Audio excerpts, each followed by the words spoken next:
ile majengo. Mfano hapa Dar es Salaam tawi litakaa kwenye jengo la TFC ushirika tawa pale mtaa wa Lumumba. Tawi la Moshi ilikuwa ni tawi la Kilimanjaro Cooperative Bank. Kwa lile tumeligeuza kuwa tawi. Tandaimba kulikuwa kuna Tandaimba Cooperative Bank. Na Mtwara watatumia jengo la bodi ya Mamku, chama kikuu cha ushirika cha Mamku. Kwa hiyo kama ulivyotuelekeza kwamba vyama vya ushirika viweze, na mtaji wao utakuwa 51 billion na 51% ya share itakuwa owned na cooperative. Haitakuwa diluted hata siku moja. 49% tutaipeleka kwenye soko la hisa ili Watanzania wengine nao waweze kununua. Kitu kimoja ambacho tulifanya maamuzi, Mheshimiwa Rais, ni kwamba kwa kuwa commercial banks zimekuwa bado zikichaji higher rate of interest. Kwa hiyo wanunuzi wote wa tumbaku, korosho, pamba, mazao yote makubwa hatopata leseni ya kununua zao unless ana akaunti za clearance kwenye cooperative bank. Okay. Sasa hii itatusaidia sisi kuzifanya hizi benki za commercial bank kukaa na sisi mezani. Ndio. Huyu bwana ndio ali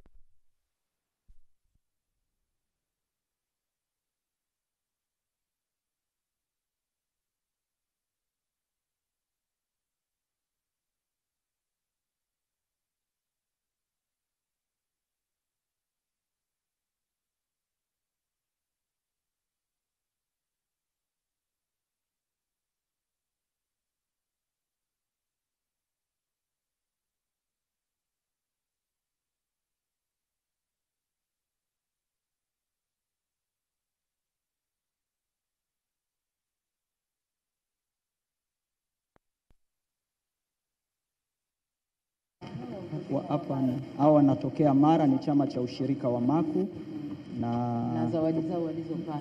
Yes.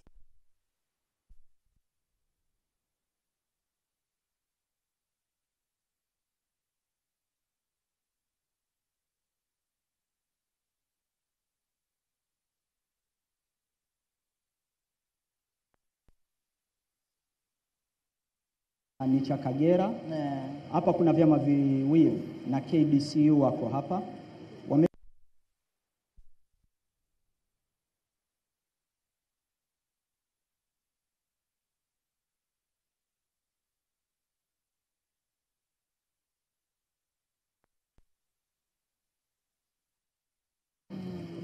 Yani tukizungumzia Tanzania tuna viwanda viwili vya instant coffee.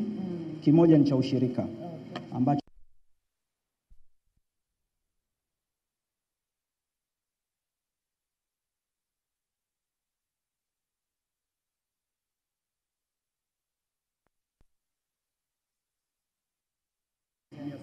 asilimia 7. Yes. Kwa hiyo sasa hivi wana export.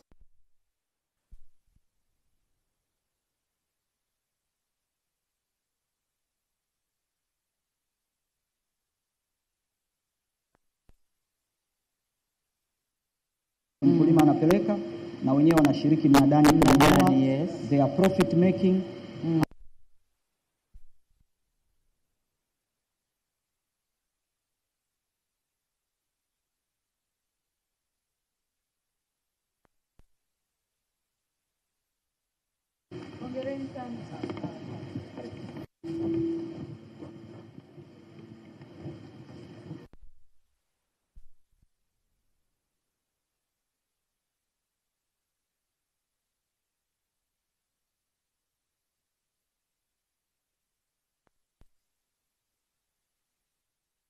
Mwasa amekuwa mkuu wa mkoa wa kwanza kuweza kubai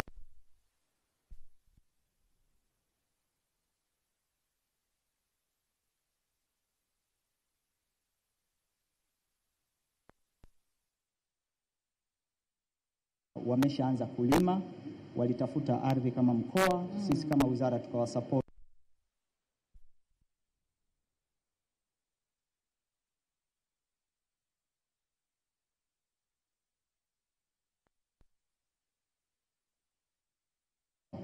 Na wako shambani. Lakini vile vile miaka mitatu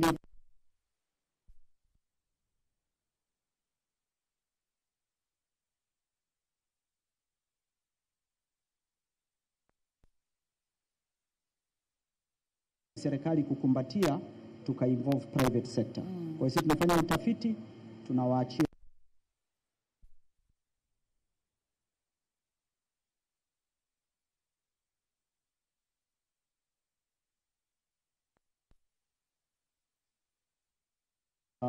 tusione, lakini ndio uzalishaji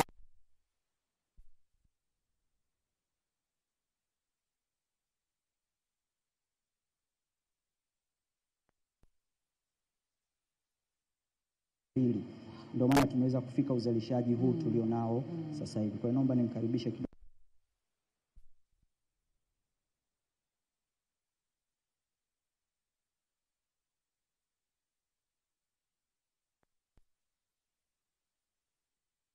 Mbili kila mwaka kwa kuweka block farms za eka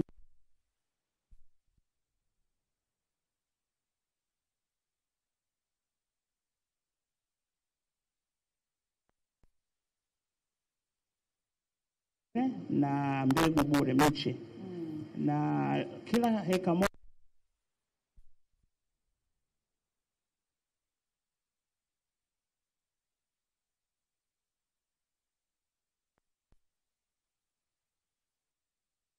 tunaweka pilipili manga pia. Yes. Ndio, na kwa sasa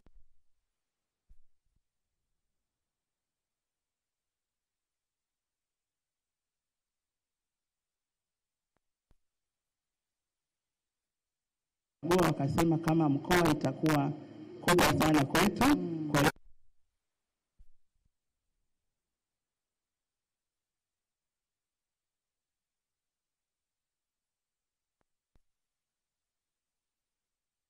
mpango rasmi, kwa hiyo itaanza kuwezeshwa kikamilifu.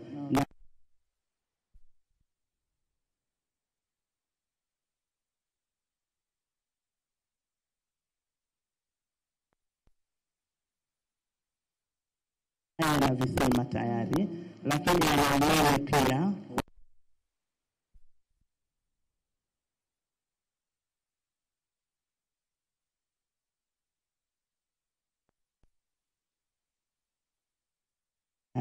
tunaomba Mungu na mwaka huu vile vile.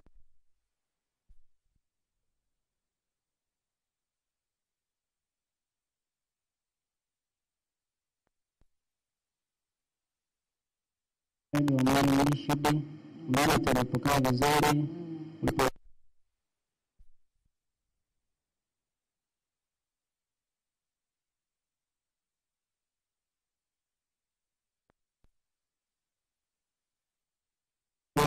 kila kitu tulipewa.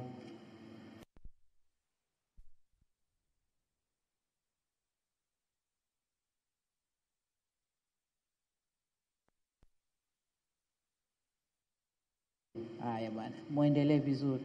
Asante. Haya, asante.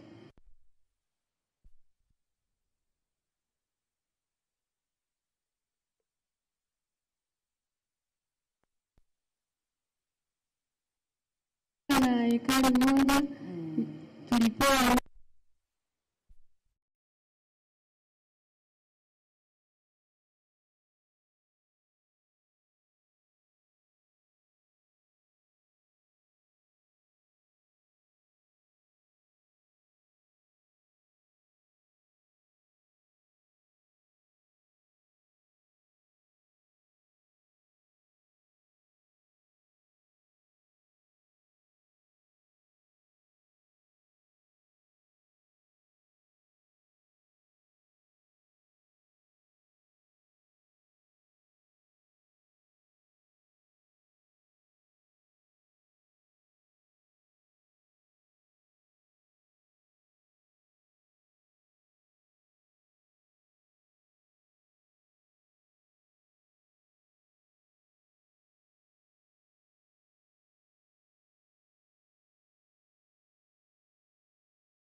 kahawa, kuna ambazo ziko roasted, kuna ambazo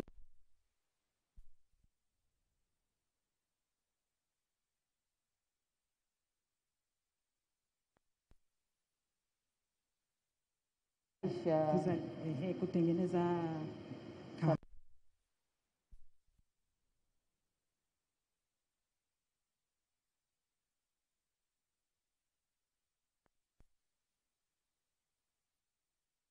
Na tunashukuru kwa ushirikiano. Asante.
Distinguished delegates, as you can all see now, Our Excellency momentarily will be joining us in the room.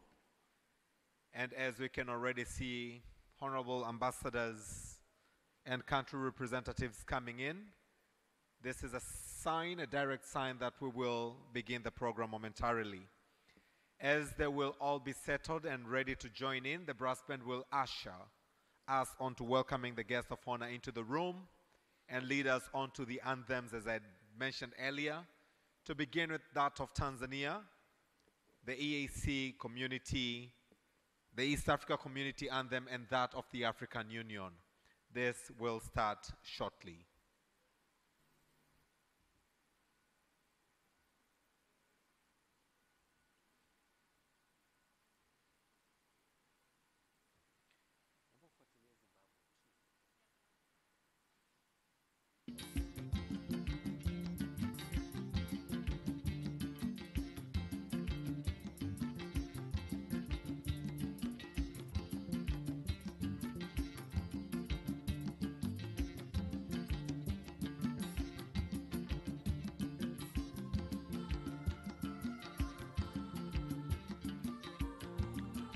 I also request that we have our mobile phones on silence or on vibration. May I request that we keep our mobile phones on silence or on vibration throughout the entire program.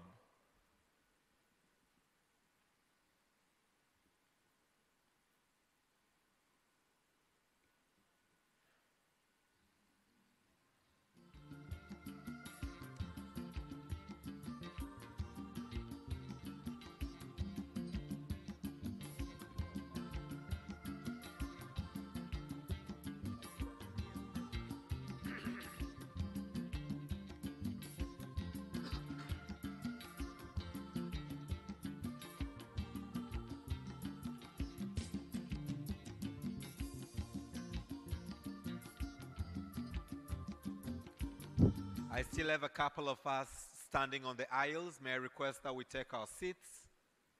May I request that everyone to please take your seat as we're about to start the program in the venue. If you require any assistance, please do not hesitate to signal, and we'll be more than happy to provide that assistance. But in the meantime, may I kindly request that we all take our seats.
As we continue to see Her Excellency Dr. Samia Suluhu Hassan about to enjoy Africa's auspicious coffee. I believe this is Tanzania's coffee. I would wish to use this opportunity to request that all of us here to have the opportunity to test Tanzania's coffee. We had a presentation yesterday of one of the countries that said they have produced, I think it was Liberia, probably the best coffee or the coffee of Liberia, but I would urge that before we leave Dar es Salaam, before we leave Tanzania, to really have a gist of our coffee. I believe some of us would really wish to have bags packed for us to go with to our countries. As we are looking on to unlocking employment opportunities for the youth in the continent, these are some of the best practices that we truly want to learn, promote, and advocate across the entire African continent.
May I request that we rise now as the guest of honor is coming into the room. Can we all stand? Brass band, please guide us to usher the guest of honor into the room. And as she comes in, may I request that we put our hands together as we are happy that she is with us.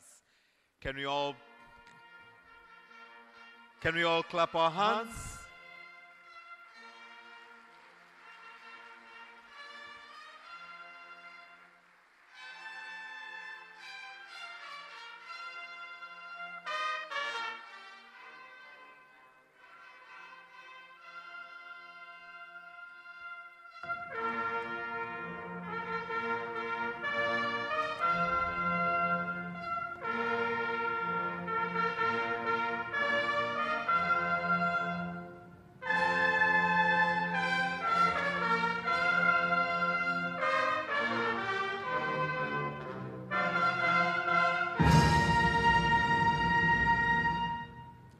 Madam President, please be seated.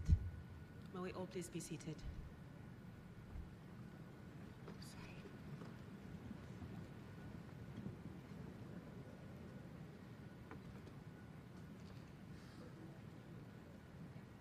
Right, now brass band, may we please proceed now with the national anthem, and please, may we please rise again.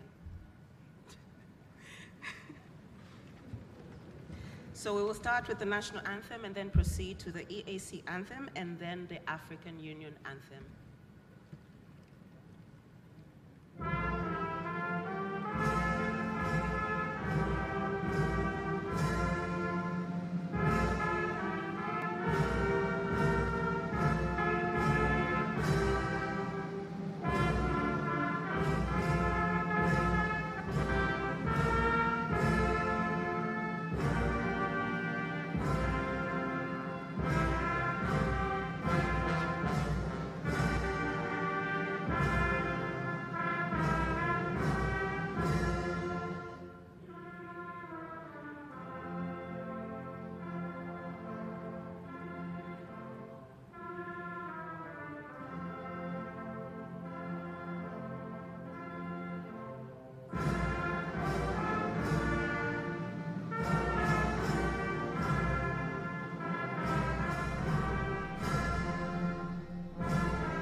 now we may be seated.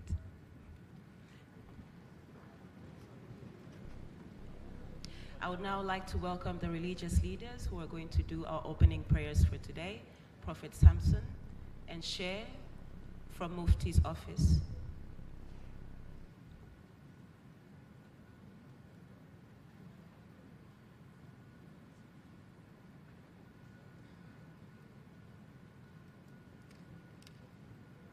So we'll start with Prophet Samson and then proceed with the Share.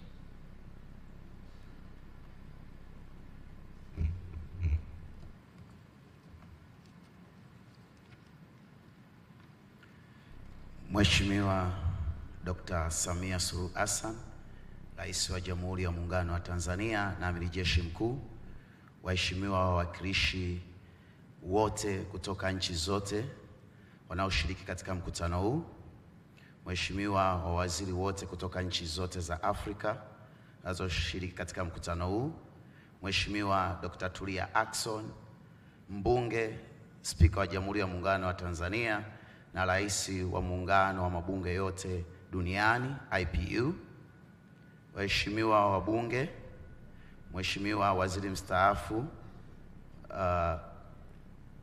Kayanda Pinda, ndugu washiriki wote ndani ya Tanzania na nje ya Tanzania, ninawasalimu katika jina la Yesu Kristo.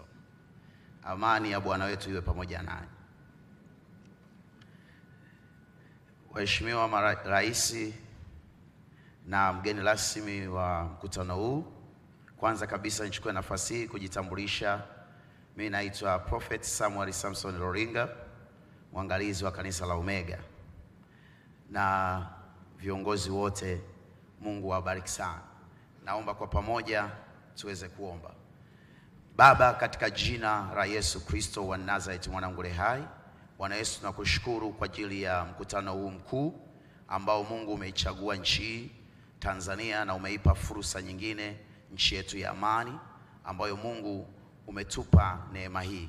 Tumeona mikutano mingi ikifanyika chini ya uongozi wa Rais wetu wa Jamhuri ya Muungano wa Tanzania, Daktari Samia Suluhu Hassan, na hii ni kwa sababu ya ile amani na tunu ya amani uliyotupa katika taifa hili. Mungu, tunakusihi, endelea kuitunza amani na tunu ya taifa hili kama ambavyo umekuwa ukiitunza. Mungu, tunauleta mkutano huu ambao Mungu umetusaidia kama uchumi wa Mwafrika kwa habari ya kilimo. Mungu, tunajua sekta hii ya kilimo haijaanzia kwetu, bali wewe tangu mwanzo ulipoumba ulianza kumkabidhi mwanadamu wa kwanza bustani ya Eden ailime na kuitunza. Lakini zaidi ya yote Bwana Yesu, tunajua tuko katika mkutano huu wa kilimo, lakini naomba kama ambavyo umeipa amani nchi yetu ya Tanzania, nilete pia taifa la Kongo ambalo wenzetu wako katika vita, nikiitakia amani kama mtumishi wako.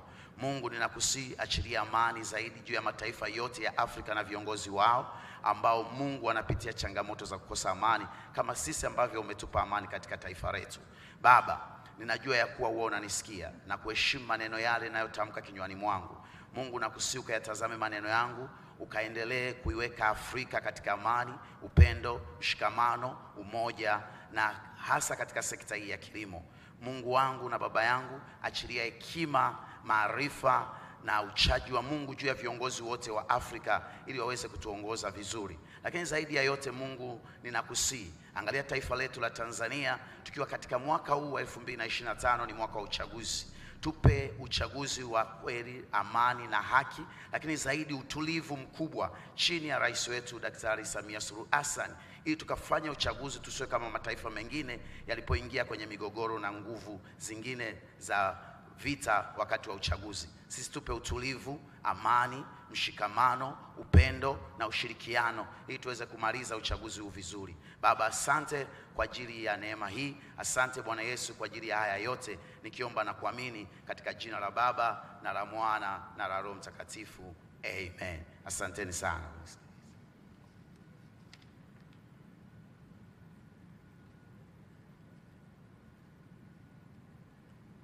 Bismillahir Rahmanir Rahim. Alhamdulillahi Rabbil Alamin, wassalatu wassalamu ala Rasulillahi sallallahu alayhi wasallam. Mwenyezi Mungu muumba wa mbingu na ardhi na vilivyomo ndani yake, tumesimama hapa waja wako wa nchi mbalimbali za Kiafrika kwa ajili ya mkutano huu wa tatu wa mataifa yanayozalisha kahawa barani Afrika. Tunakuomba Mwenyezi Mungu, kama tulivyoanza nawe jana na tuwe nawe leo na tena mpaka mwisho wa mkutano huu, utie baraka, mafanikio na kila kilichojadiliwa katika mkutano huu na kilichopangwa. Tunakuomba Mola wetu, tia mkono wako wa baraka kikatoe tija iliyokusudia, ili wa Afrika waweze kufaidika na zao hili na hatimaye uchumi wetu ukue. Mwenyezi Mungu, tunakuomba uilinde, uhifadhi amani na utulivu wa nchi yetu ya Jamhuri ya Muungano wa Tanzania, na uilinde amani na utulivu katika jamii yetu wote ya nchi za Kiafrika, ili Tanzania imetulia na nchi zetu za Afrika zote zitulie, ili wa Afrika waweze kutulia na kufanya maendeleo kwa faida yao. Mwenyezi Mungu, tunakuomba mlinde, mkinge, mnusuru, muhifadhi rais wetu wa Jamhuri ya Muungano wa Tanzania, mama yetu Samia SULUHU Hassan. Mtie nguvu pale alipodhoofika ya Rab.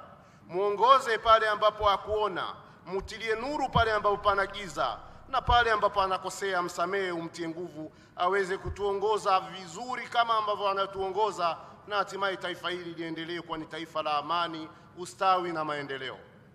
Mwenyezi Mungu, tunakuomba kwa mkutano huu, yote yanayojadiliwa na yanayopangwa hapa kayasimamie Mwenyezi Mungu, ili aweze kuleta tija iliyokusudia, na wageni wetu waendelee kuwa salama hapa Tanzania, na wakitoka watoke wakiwa wana furaha na amani, ili kisiwa chetu kiendelee kiwe na sifa na utukufu. Tunakuomba haya na yote kwa hadhi na cheo cha utukufu wako Mola wetu, na jaha ya mtume wetu Muhammad sallallahu alayhi wasallam. Amin, amin, amin.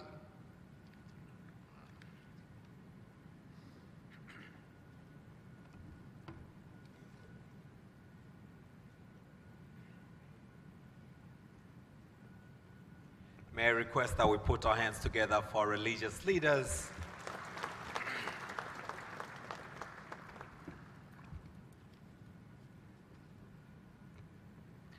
Your Excellency, Dr. Samia Suluhu Hassan, the President of the United Republic of Tanzania and our guest of honor this morning. I believe all of us are very honored and delighted to have her in our midst. Can we please, all of us, put our hands together for the guest of honor this morning? Asante, asante sana. Your Excellency, allow me to also recognize the presence of Honorable Tulia Jackson, the Speaker of the Parliament of the United Republic of Tanzania. Let's put our hands together for her. Your Excellency, allow me to recognize the presence of Honorable Temesgen Tirunen, the Deputy Prime Minister of Ethiopia. Let's put our hands together for the Deputy Prime Minister. Thank you very much. Honorable guest, Your Excellency, allow me also to recognize in a very special way the presence of Honorable Mizengo Kayanza Peter Pinda, the former Prime Minister, but also the Chairman of the Presidential Food and Agriculture Delivery Council. Thank you so much. Your Excellency, allow me to recognize in a very special way the presence of Honorable Prosper Dodiko, Minister of Agriculture of the Republic of Burundi and IACO Chairman. Delighted to have you with us. Your Excellency, allow me to also recognize the presence of Ambassador Rebecca Amoge Otengo, a member of the Permanent Representatives Committee at the African Union and the coordinator of Specialized Technical Committee of Agriculture, which is chaired by the Ministry of Agriculture of Uganda. Your Excellency, allow me in a very special way to recognize our very own Honorable Hussein Mohamed Bashe, the Minister of Agriculture of the United Republic of Tanzania, who is also our host on this summit. Your Excellency, allow me now to recognize all other ministers from the United Republic of Tanzania present, but I would also like to pick at this juncture and recognize all other ministers, and I will call them by name representing their respective countries, to begin with Honorable Wycliffe Oparanya, Cabinet Secretary, Ministry of Cooperative and Micro and Small Enterprises from Republic of Kenya. Your Excellency, allow me to recognize the presence of Honorable Dr. J. Alexander Nuta, Minister of Agriculture from the Republic of Liberia. With us also, Your Excellency, we have Honorable Eric Rigamba, Minister of State for Agriculture and Animal Resources from the Republic of Rwanda, who is also the Vice Chairman of IACO.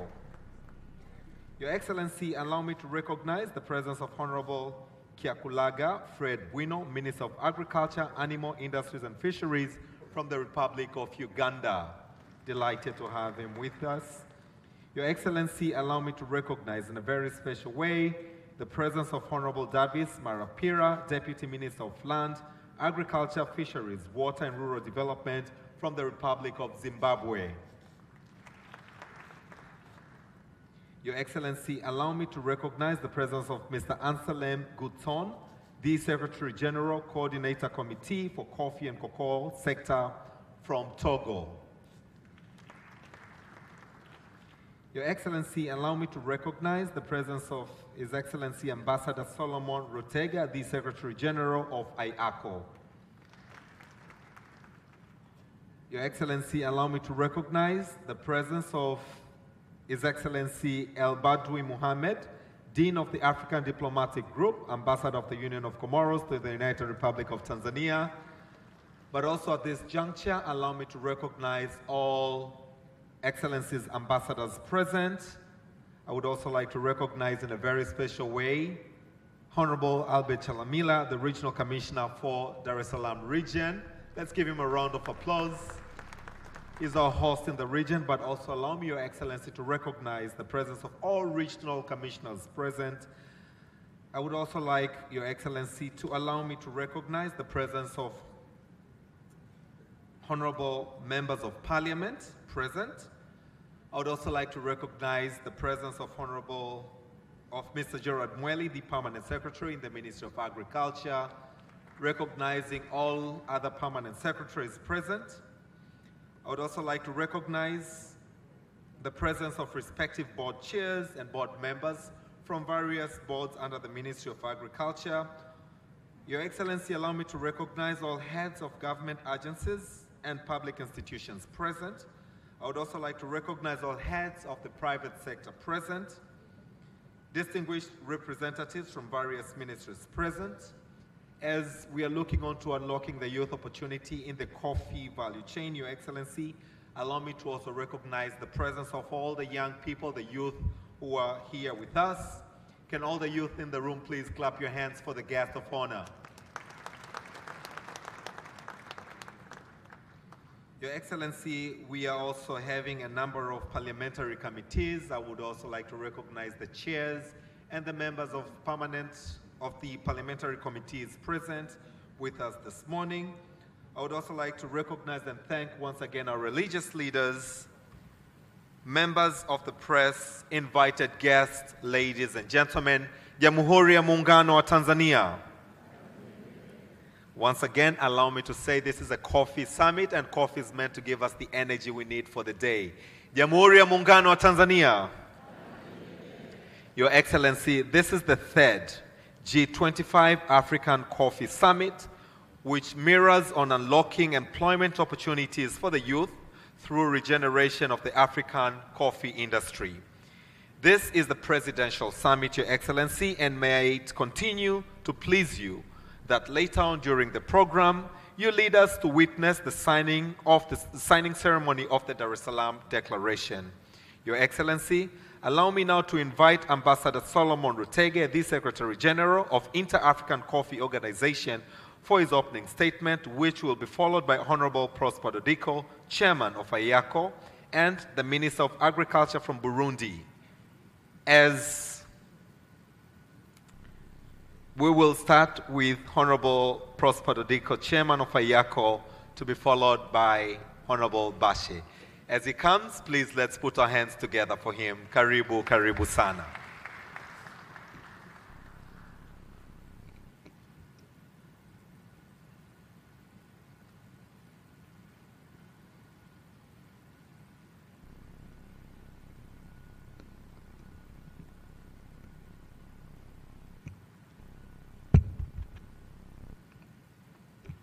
Thank you very much for this opportunity, but I apologize because I want to deliver my speech in French.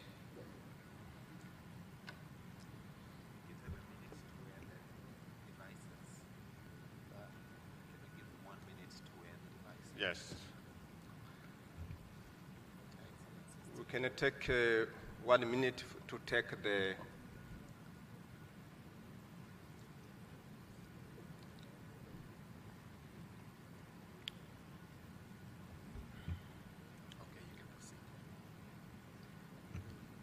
Votre Excellence, Madame la Présidente Samia Suluhu Hassan, Présidente de la République unie de la Tanzanie, Excellences, distingués délégués, Mesdames et Messieurs, au nom des États membres de l'Organisation internationale du café, OIC, je voudrais exprimer notre gratitude et notre reconnaissance à Son Excellence Samia Suluhu Hassan, Présidente de la République unie de la Tanzanie, et à son gouvernement pour avoir accueilli le 3e sommet africain du café du G25. Je voudrais également exprimer ma reconnaissance et le remerciement aux dignitaires, aux responsables gouvernementaux et aux délégués qui ont pris le temps de participer à ce sommet très important pour le secteur café en Afrique. Je voudrais féliciter les chefs d'État des pays membres de l'Organisation interafricaine du café OIC pour leur soutien indéfectible dans le cadre de la présentation de la déclaration de Kampala lors de la 37e Assemblée des chefs d'État de l'Union africaine qui s'est tenue en février 2024. La déclaration demandait l'inclusion du café dans l'agenda 2063 de l'Union africaine, ainsi que la nomination de l'OIAC en tant qu'agence spécialisée du café, au sein, bien sûr, de l'Union africaine. Les 2 requêtes de cette déclaration ont été adoptées par l'Assemblée des chefs d'État de l'Union africaine. Aujourd'hui, nous sommes réunis pour aborder le défi le plus important auquel sont confrontés la majorité des pays africains, le chômage des jeunes. Le thème de ce sommet a été soigneusement choisi pour aborder la question de la création d'opportunités pour les jeunes à régénérer l'industrie africaine du café. L'Afrique, le 2e plus grand continent, compte le plus grand nombre de pays producteurs de café. Le café est le moyen de subsistance ni mzalishaji de 60 millions de mkubwa personnes wa sur kahawa le continent. na tumekuwa tukizalisha zaidi ya kahawa na ambapo watu zaidi ya milioni 65 barani Afrika wamekuwa wakizalisha kahawa, na tungependa kuifanya idadi hii ya wakulima wa kahawa iwe maradufu zaidi. Na leo hii tunapokutana katika mkutano huu, uzalishaji na tija na ongezeko la thamani la kahawa vimekuwa bado ni changamoto, hasa kwa sababu nchi zetu hazitumii kahawa inayozalishwa ndani ya bara letu. Hadi kufikia mwaka 2050, bara letu na nchi zetu zinatarajiwa kuzalisha kahawa nyingi zaidi, na hii inaonyesha kwamba kutakuwa na hitaji kubwa zaidi la kahawa katika soko la Afrika na dunia kwa ujumla. Kwa sasa tunao wakulima ambao wanatamani kunufaika zaidi na sekta hii ya kahawa katika masoko ya kimataifa. Kwa bahati mbaya, sisi tumekuwa tukitumia asilimia ndogo sana ya kahawa ambayo tumekuwa tukizalisha wenyewe katika nchi zetu.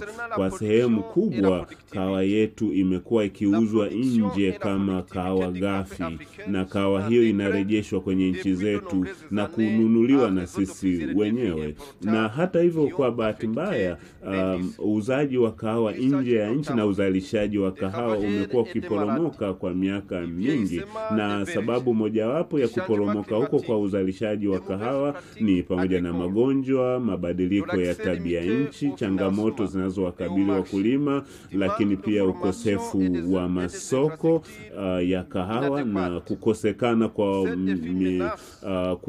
kwa miundombinu bora ya kuongeza tija na uzalishaji.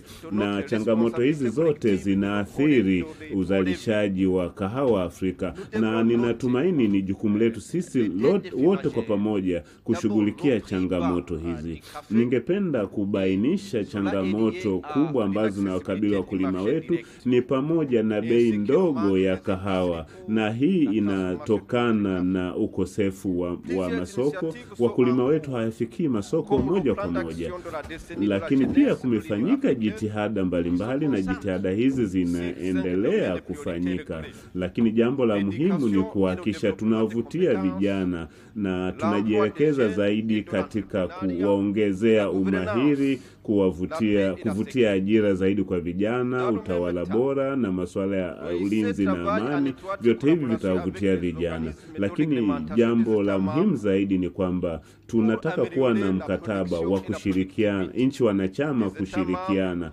ili kuweza kuongeza tija na uzalishaji wa zao la kahawa. Ninatumaini kwamba nchi wanachama zitatamani kushughulikia changamoto ya bei ya kahawa, lakini pia kuboresha mnyororo mzima wa uzalishaji wa kahawa. Na hili ni kutokana na jitihada muhimu zinazofanyika kwenye sekta hii. Tukiyafanya yote haya, tutahimizana sisi kwa pamoja kushughulikia changamoto hizi, lakini ni jambo la muhimu zaidi kujielekeza katika kunufaika na fursa zilizopo katika sekta hii, ni pamoja na kutengeneza ajira, lakini pia kujumuisha watu wengi zaidi kwenye mnyororo huu na sekta hii. Kuhusiana na kuongeza thamani ya kahawa, sisi Afrika tumekuwa tukiuza kiasi kikubwa cha kahawa ghafi nje ya nchi zetu,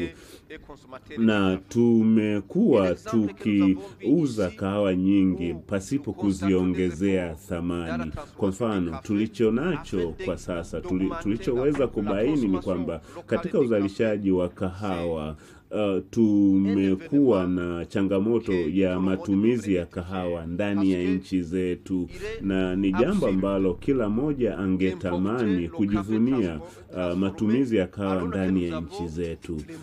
Badala ya kuuza zaidi kahawa nje, ingependeza kama tungeweza kununua kahawa sisi wenyewe ndani ya nchi zetu za Afrika.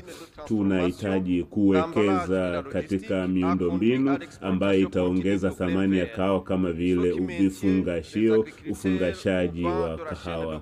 Tunatarajia kuongeza uzalishaji, hasa kama tutajielekeza vizuri kwenye kuongeza thamani. Pasipo kuleta mageuzi kwenye sekta ya kahawa, hatutaweza kutengeneza fursa nyingi zaidi za ajira kwa vijana, na tutahitaji kuwa na uwekezaji zaidi kwenye sekta hii ya kahawa. Ni jambo la muhimu kuzingatia kwamba nchi na serikali za Kiafrika kwa kushirikiana na sekta binafsi na wadau binafsi tutaendelea kushirikiana kwa pamoja ili kuboresha mifumo ya kilojistiki pamoja na kuongeza matumizi ya kahawa ndani ya nchi nchi zetu. Tukiongeza thamani ya kahawa ndani ya nchi zetu, tutatengeneza ajira zaidi, lakini pia tutaondoa utegemezi wetu wa kuagiza kahawa kutoka nje.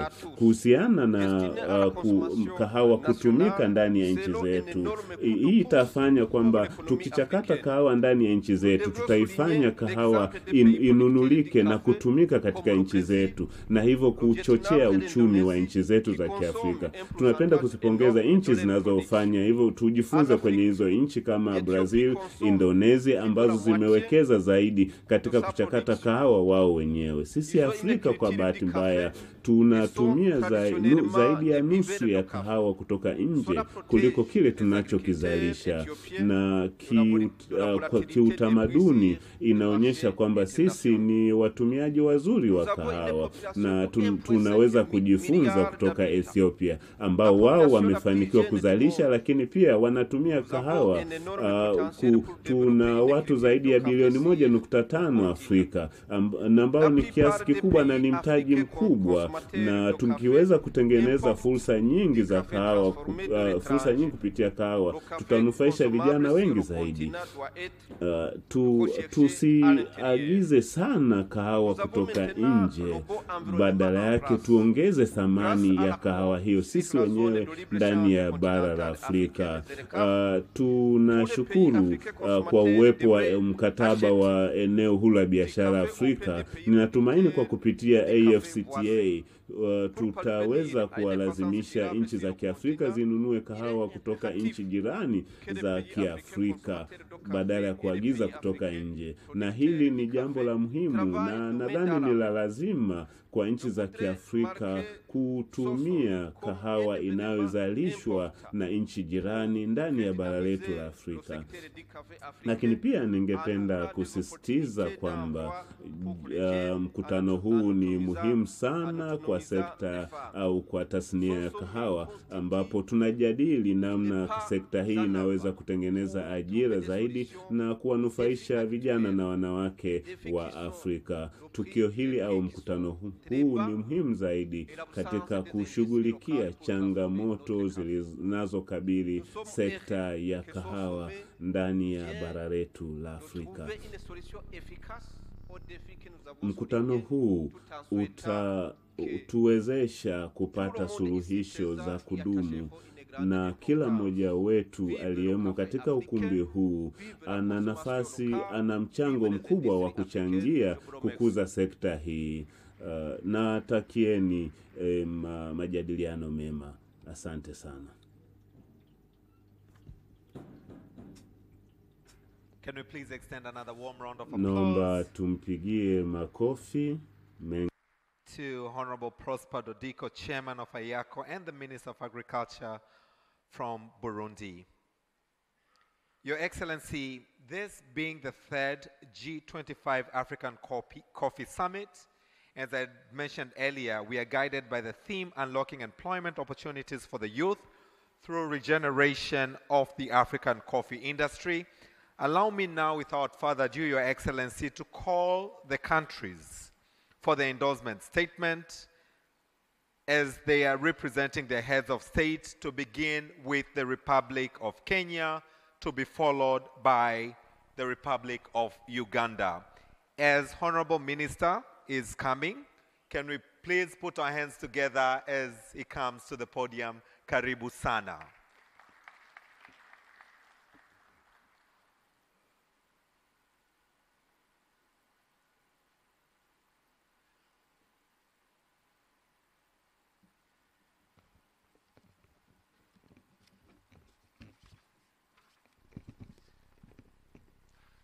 Your Excellency, Dr. Samia SULUHU Hassan, President of the United Republic of Tanzania, the Deputy Prime Minister of Ethiopia,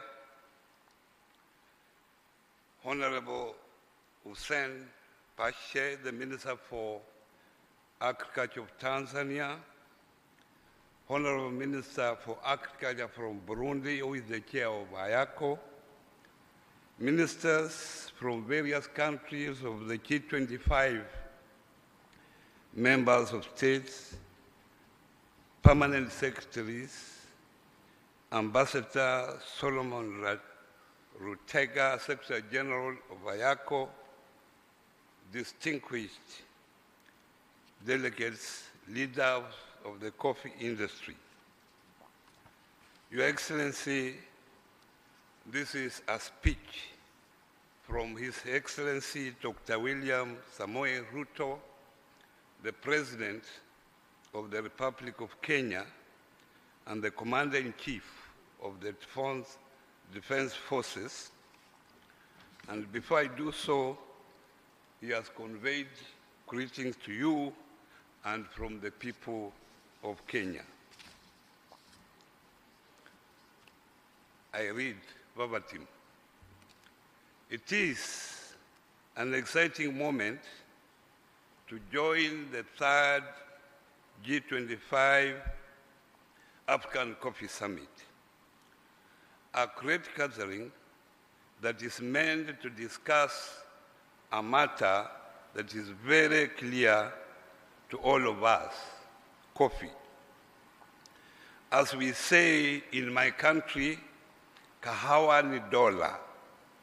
Indeed, coffee is a global commodity of immeasurable value to our economies. We converge here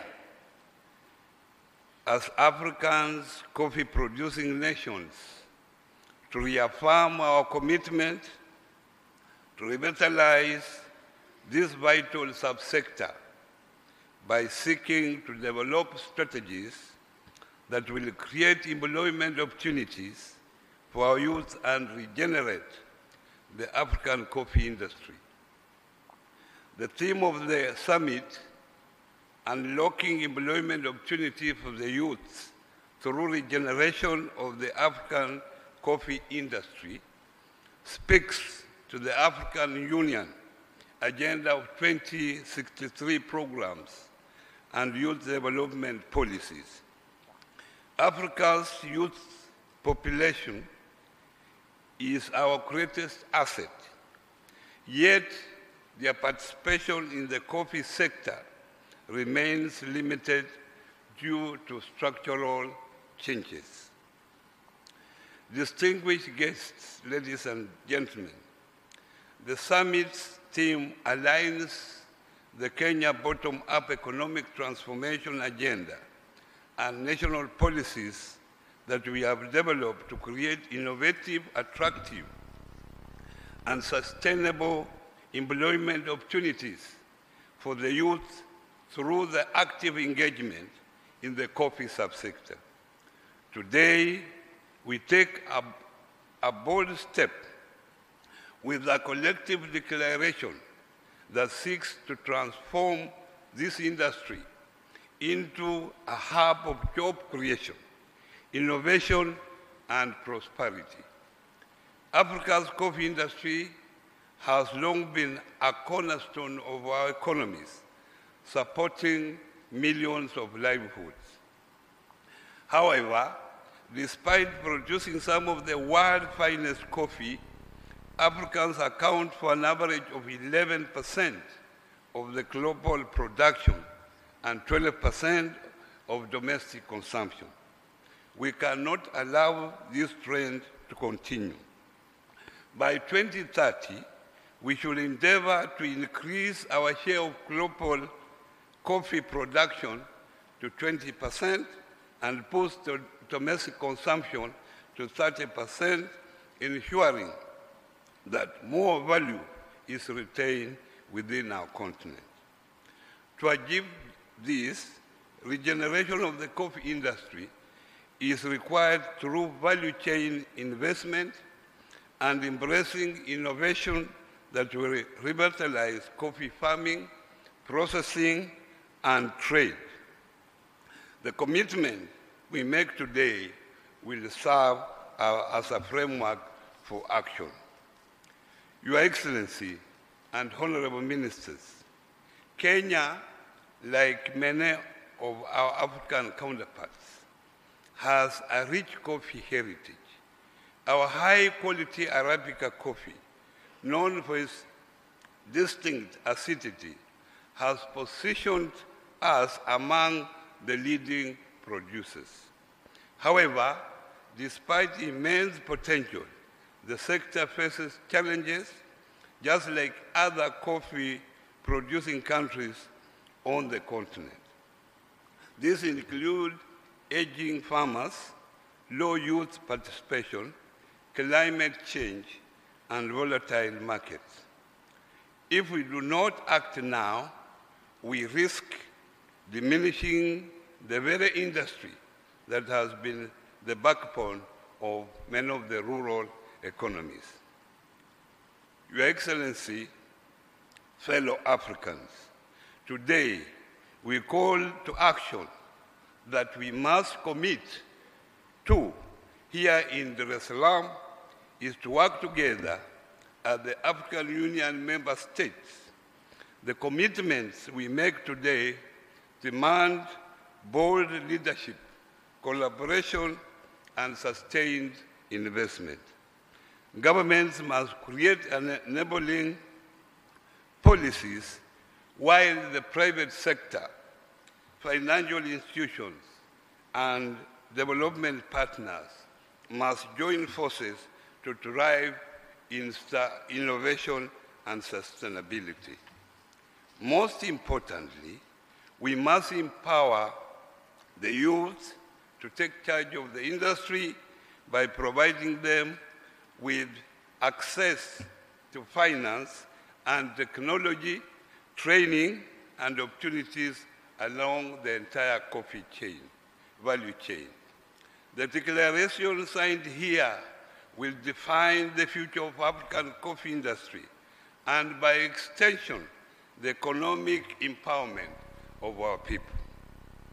Your Excellency, fellow Africans, Kenya takes its pride of place by solidly endorsing the Dar es Salaam Declaration that, among other objectives, seeks to boost production, prioritizing intra-Africa trade, and fostering value addition. Let us move forward in solidarity, determination, and commitment to building a coffee sector that is resilient, innovative, and led by the youth of Africa. As I conclude, may I please remind you that while you may not buy happiness, you can buy African coffee and build Africa. Asanteni sana, Mungu awabariki.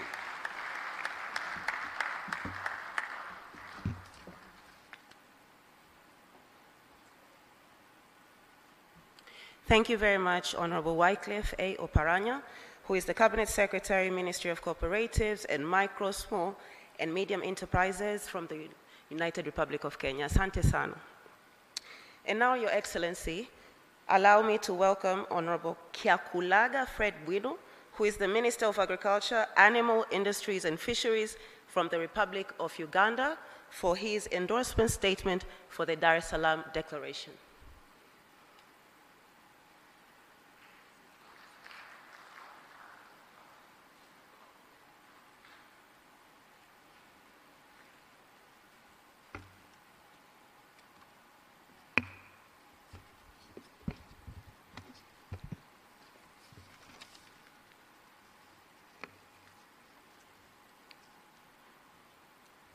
Your Excellency, the President of the United Republic of Tanzania, Mama Dr. SULUHU Hassan, the Right Honorable Speaker of the Parliament of the Republic, the United Republic of Tanzania, the Right Honorable Deputy Speaker, Deputy Prime Minister of the Federal Democratic Republic of Ethiopia, the Right Honorable former Prime Minister of the United Republic of Tanzania, Excellencies representing IACO member states, honorable colleagues, the ministers, distinguished participants, ladies and gentlemen. Your Excellence, allow me to present the statement from His Excellency, the President of the Republic of Uganda, His Excellency Yoweri Kaguta Museveni, at this auspicious third G25 Coffee Summit verbatim. And you'll allow me to adopt the protocols that I've already elaborated. I bring you greetings from the people of Uganda, and particularly the actors in the coffee industry. I wish to thank you, Your Excellency, Samia, SULUHU, and our Tanzanian brothers and sisters for the warm hospitality accorded to the Ugandan delegation since arriving in this beautiful city of Dar es Salaam.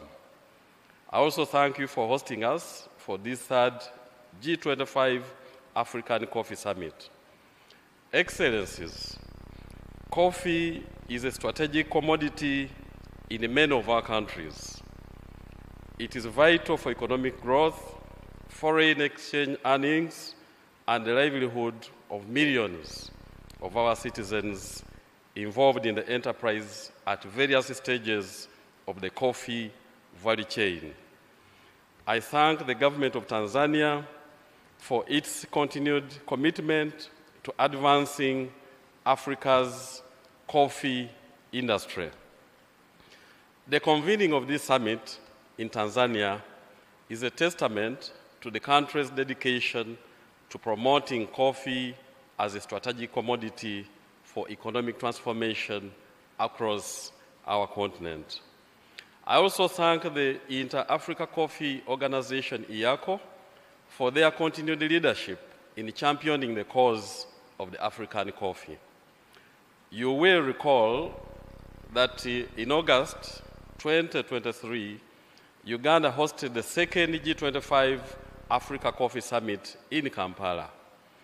The objective was to garner support from all Africa coffee-producing countries to reach consensus on building an integrated coffee sector. Arising out of the summit, a number of commitments were made through the Kampala Declaration, among which was to have coffee recognized as a strategic commodity of the African Union under Agenda 2063. I'm pleased that as we convene today for the third summit, the commitments from the 2023 summit have since been realized. At the 37th Ordinary Session of the Assembly of the Heads of State and Government of the African Union in Februari 2024 in Addis Ababa, the Kampala Declaration was unanimously adopted.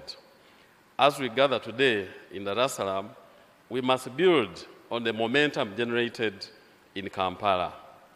This third summit provides another opportunity to assess progress, address emerging issues, and forge a collective path forward. You are aware that Africa produces some of the world's greatest coffee, yet the continent still does not fully benefit from this immense value. In Uganda, for instance, we produce 8.2 million bags of coffee. That is about 500,000 metric tons. Out of these, 6.2 million bags were exported as per the 2023 statistics, but only a small fraction of about 1 metric ton was processed at home. The rest is just sold as raw coffee, which serves as a raw material to Europe and the rest of the importing countries. This coffee then comes back to us in different names, selling expensively. We have to change this narrative. Through enhanced value addition, better market access, and policies that prioritize farmers' welfare, we can ensure that African coffee commands the respect and value it deserves on the global stage. The theme of this summit, unlocking employment opportunities for the youth through regeneration of the African coffee industry, is relevant. Africa has the youngest population in the world, and we must harness this demographic dividend to revitalize our coffee sector. In Uganda, more than 73% of the country's population are youth under the age of 30. We have been advising our people that agriculture, if managed well, can solve one of our greatest challenges, youth unemployment. But for this to happen, we must show the value in agriculture and address the challenges in relation to quality inputs, value addition, and market access, especially intra-Africa trade. We must therefore prioritize investment in the youth if we are to regenerate the African coffee industry. Investing in capacity building of the youth through regional centers of excellence, supporting youth-led ventures to increase domestic consumption, and promoting entrepreneurship through innovative approaches to coffee production, processing, and marketing will boost the coffee industry. The G25 African coffee-producing countries must prioritize strategic investment to catalyze value addition and enhance economic outcomes. Uganda remains steadfast in its support for the G25 initiatives and stands steady to work with all member states to ensure that Africa's coffee industry thrives both in quantity and quality. Through this summit, let us drive actionable solutions that will ensure the sustainability of the African coffee industry and unlock its potential for economic growth and youth employment as we position Africa as the leader in the global coffee economy. Finally, I wish to assure you that we remain committed to the aspirations of the G25 Coffee Summit and its mission to elevate the African coffee subsector. I thank you.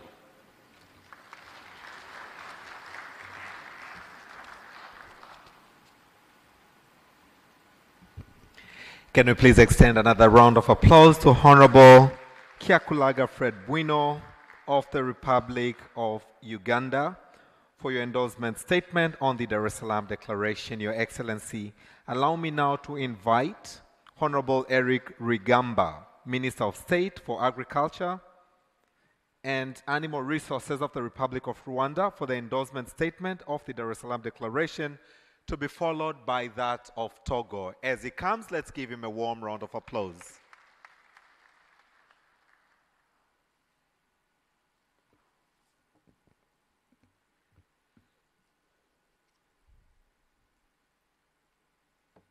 Your Excellency, Dr. Samia SULUHU Hassan, President of the United Republic of Tanzania, Excellencies, distinguished delegates, ladies and gentlemen, good morning. Good morning.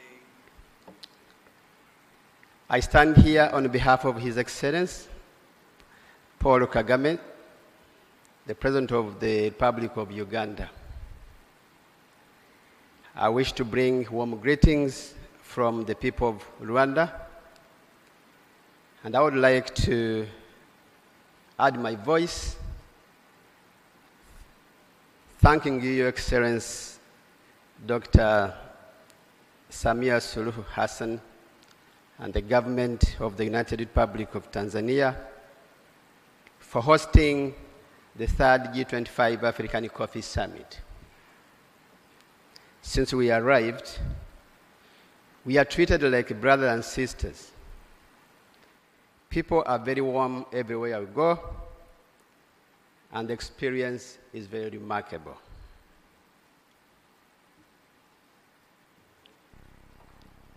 Rwanda is and will fully endorse the Salaam Declaration on coffee as a strategic commodity. For us in Rwanda, coffee plays a very critical role in fostering poverty reduction, economic growth, and sustainable development in Rwanda, and we believe in Africa. Coffee production in Rwanda supports hundreds of thousands of families directly and indirectly. The sector forms a very crucial component of Rwanda's export strategy. It's a major source of employment.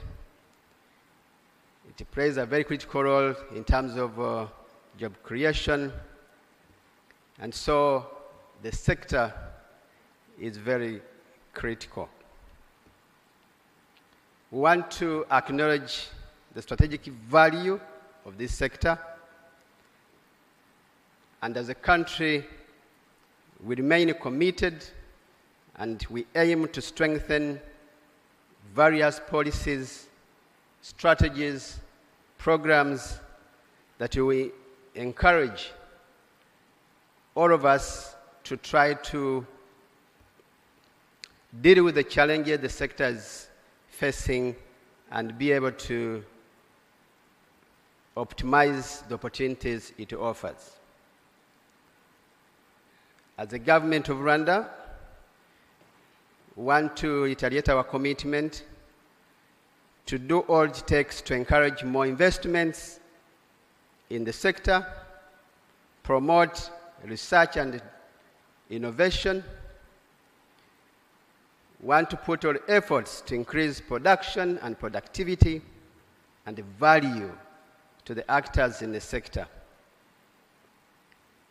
We want to work with everyone to increase market access for our smallholder farmers, as well as making all efforts to ensure better coordination among all stakeholders in the coffee value chain in Rwanda, in the region, and the continent. Your Excellency, this summit and the declaration that will be signed later on represents our voice. We are ready to join all other African countries producing coffee for shared vision towards coffee industry that we hope and believe that will be beneficial to all sectors and all actors. I thank you for your kind attention.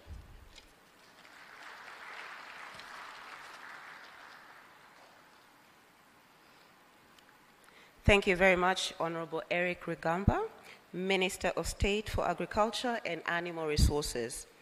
And now, Your Excellency, allow me to welcome Mr. Anselme Gouton, who is the Secretary General Coordination Committee for Coffee and Cocoa Sectors of Togo, for his endorsement statement that will also be followed by the Deputy Prime Minister, Honorable His Excellency Temesgen Tirune, from the Federal Democratic Republic of Ethiopia.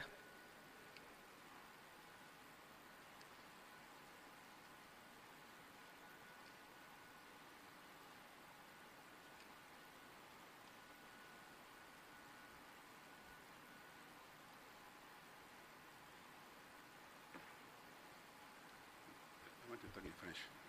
In French. You can just be.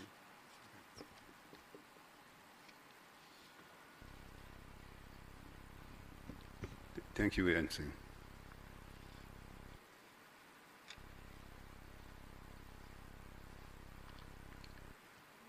In French, please. Tafadhali tuvae vifaa vya ukalimani. Excellence Mheshimiwa Dr. Samia Suluhu Hassan, Rais wa Jamhuri ya Muungano wa Tanzania, waheshimiwa mawaziri na wakuu wa ujumbe wa kutoka nchi za Afrika, waheshimiwa wajumbe na mheshimiwa mawaziri na viongozi wa serikali ya Jamhuri ya Muungano wa Tanzania, waheshimiwa mabalozi na wawakilishi wa jumuiya za kimataifa, Mheshimiwa katibu mkuu wa AICO, Mheshimiwa rais au mwenyekiti wa Afrika,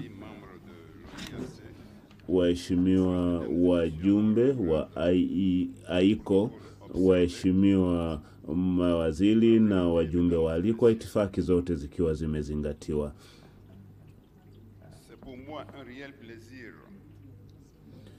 Ni heshima na taadhima kubwa sana kupewa nafasi hii ya kuzungumza katika mkutano huu muhimu kwa niaba ya nchi yangu ya Togo, lakini pia kwa niaba ya Mheshimiwa Rais Yasimbe, Rais wa Jamhuri ya Togo, ambaye amenituma kuja kutoa maoni au tamko kuhusiana na azimio hili na katika mkutano huu mkuu wa masuala ya kahawa Afrika. Mheshimiwa Dr. Samia Suluhu Hassan, Rais wa Jamhuri ya Muungano wa Tanzania, kwa heshima na taadhima zote, ningependa kuchukua fursa hii kuwasilisha salamu za Mheshimiwa Rais mwenzako wa Jamhuri ya Togo, lakini pia ningependa kuchukua fursa hii adhimu kushukuru wa Tanzania na serikali ya Tanzania kwa nafasi hii na kwa ukarimu tulioupata tangu tulipowasili katika jiji hili zuri sana la Dar es Salaam. Tumefurahia uwepo wetu hapa, mabibi na mabwana. Hatuna maneno ya kutosha sana kuelezea kuhusu umuhimu wa kahawa katika chumi zetu za bara la Afrika, hasa nchi zinazozalisha kahawa, yani nchi 25 za Afrika zinazozalisha kahawa zimeamua kufanya mkutano huu ambao ni wa muhimu sana, na ni jambo la muhimu sana kuamua kuhusu kahawa kwa sababu ni zao la kimkakati na limeingizwa katika ajenda ya Umoja wa Afrika ya 2063. Uamuzi huu ulianza mchakato wake mapema 2023 na 2024 wakati wa mkutano mkuu wa kuwa nchi waliamua zao hili la kimkakati. Na sisi Afrika tumekuwa tukizalisha 11% tu, na Ethiopia wanauza nje zaidi ya 25% ya kahawa ghafi. Kwa hiyo tunapenda kupongeza kamati ya maandalizi ya mkutano huu kuhusu kahawa kwamba kauli mbiu hii ya kufungua fursa za ajira kwa vijana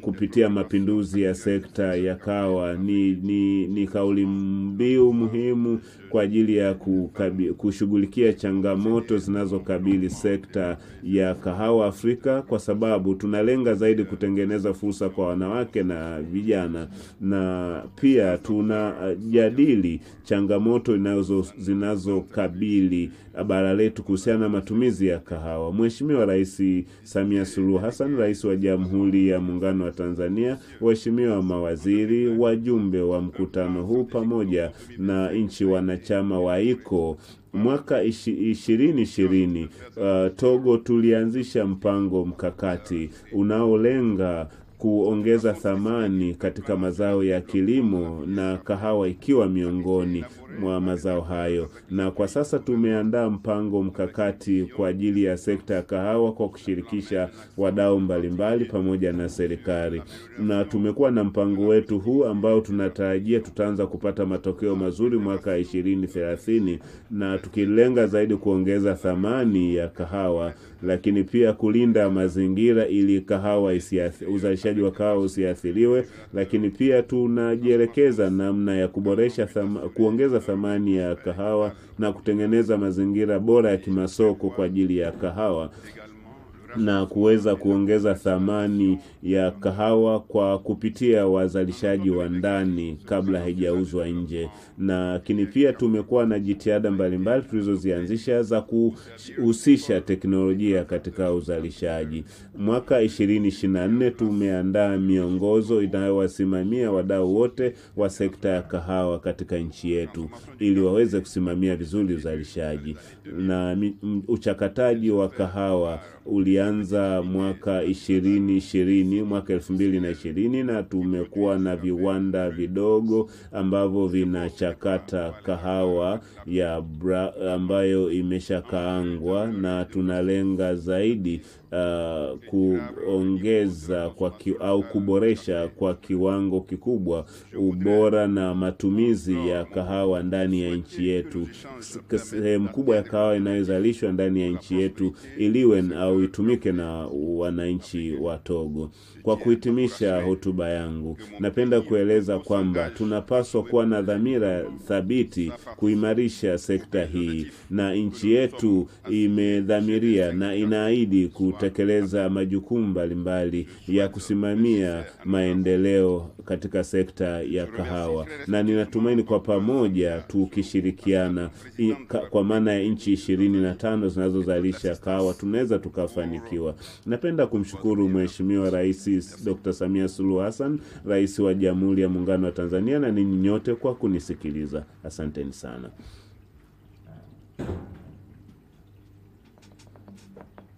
Can we once again give him a warm round of applause? Naomba tumpigie makofi Mr. tafadhali. Mheshimiwa Secretary General and Coordinator Committee for the Coffee and Cocoa Sector of Togo. Your Excellency, we are truly honored, very honored to have with us this morning on the 3rd G25 African Coffee Summit 2025 Honorable Temesgen Tirunen, the Deputy Prime Minister of Ethiopia. Kindly allow me now to bring him for the endorsement statement of the Dar es Salaam Declaration, and his statement will be followed by the country video, the statement by the United Republic of Tanzania, and we'll ask you to witness the signing of the Dar es Salaam Declaration, and then Honorable Hussein Bashe will invite you for your speech. But for now, distinguished delegates, ladies and gentlemen, let's put our hands together for the Deputy Prime Minister of Ethiopia as he comes for his endorsement statement. Karibu sana.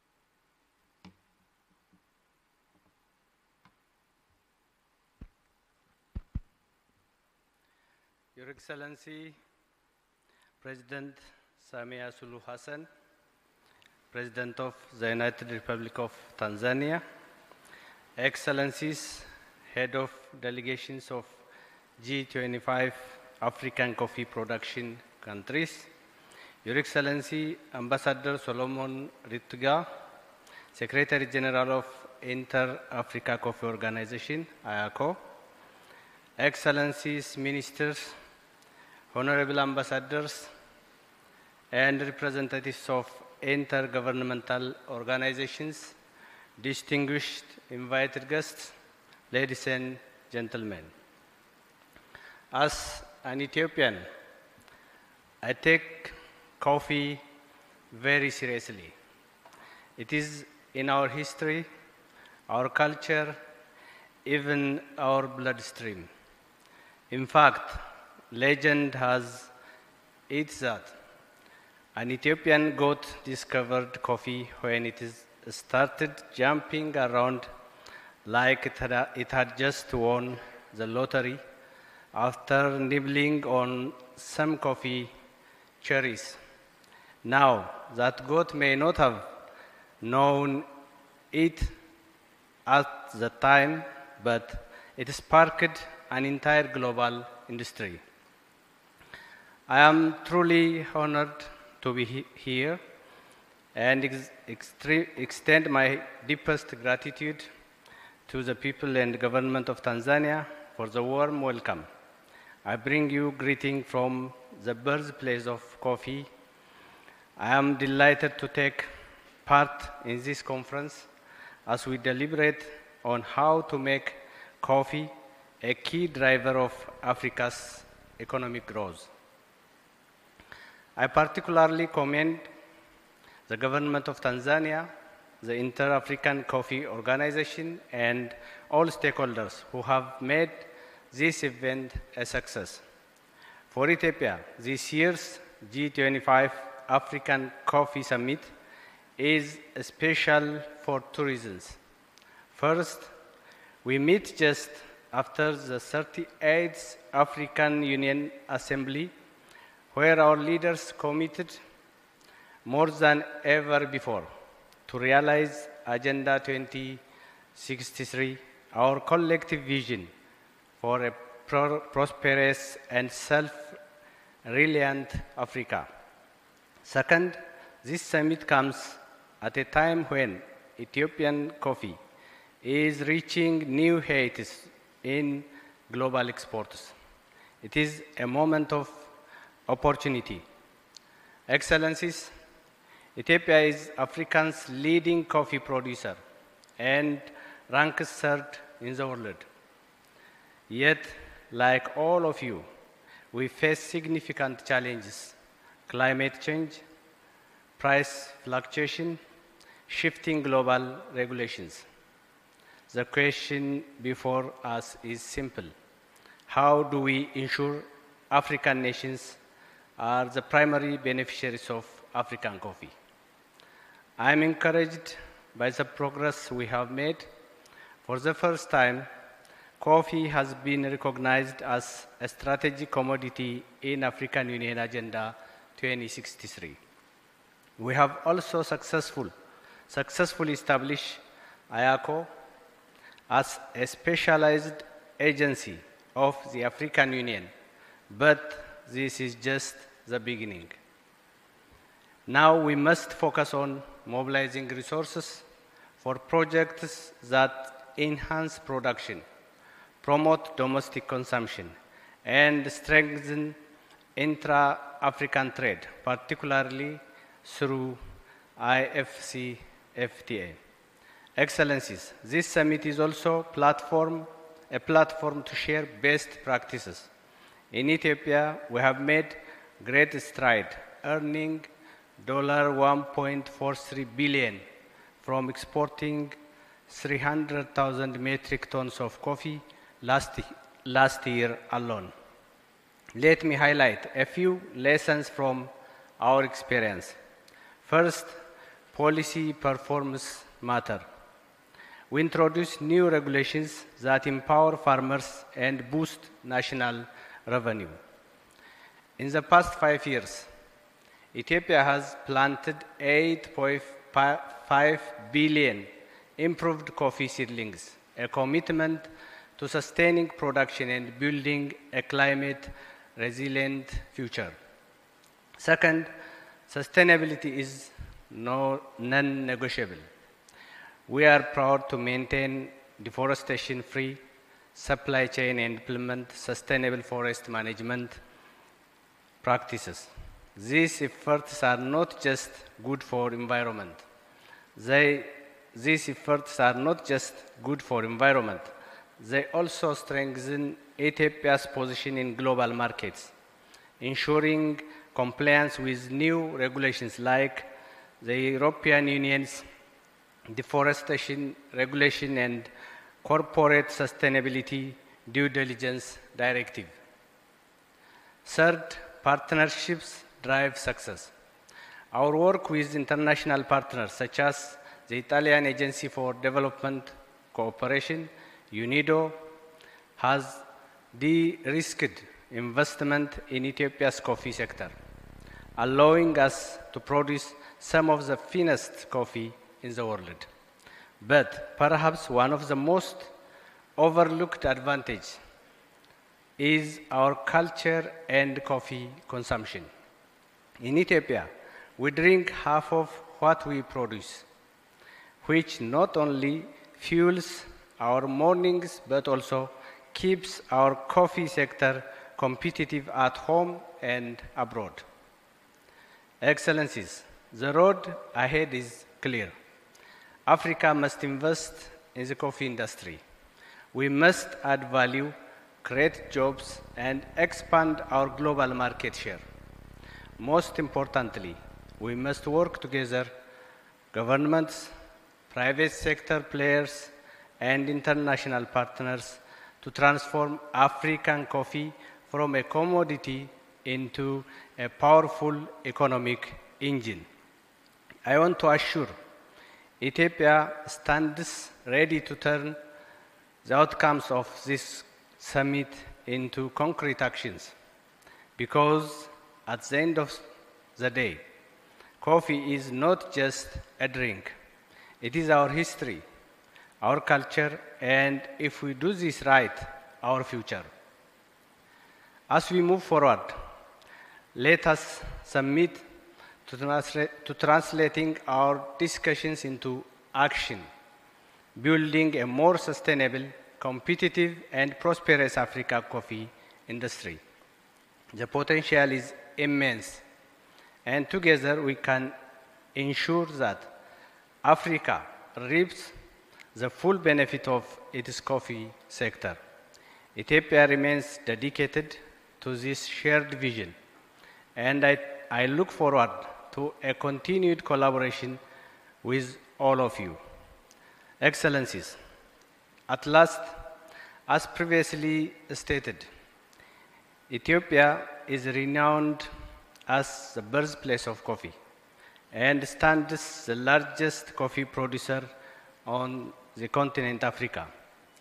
During our chairmanship of IACO, we played a pivotal role in securing coffee's recognition as a strategic commodity within the AU 2063 agenda. Our initiatives to boost domestic coffee consumption, alongside the strategies we have implemented to empower youth and women in the coffee industry, underscore our unwavering commitment. In light of these efforts, Ethiopia would be deeply honored to host the 4th G25 summit in 2027.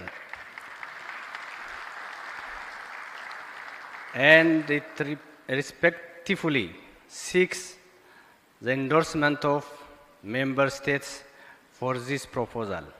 I am sure you will accept it. I am sure we will be at your second home, African Union, beautiful city, Addis Ababa. So, thank you very much.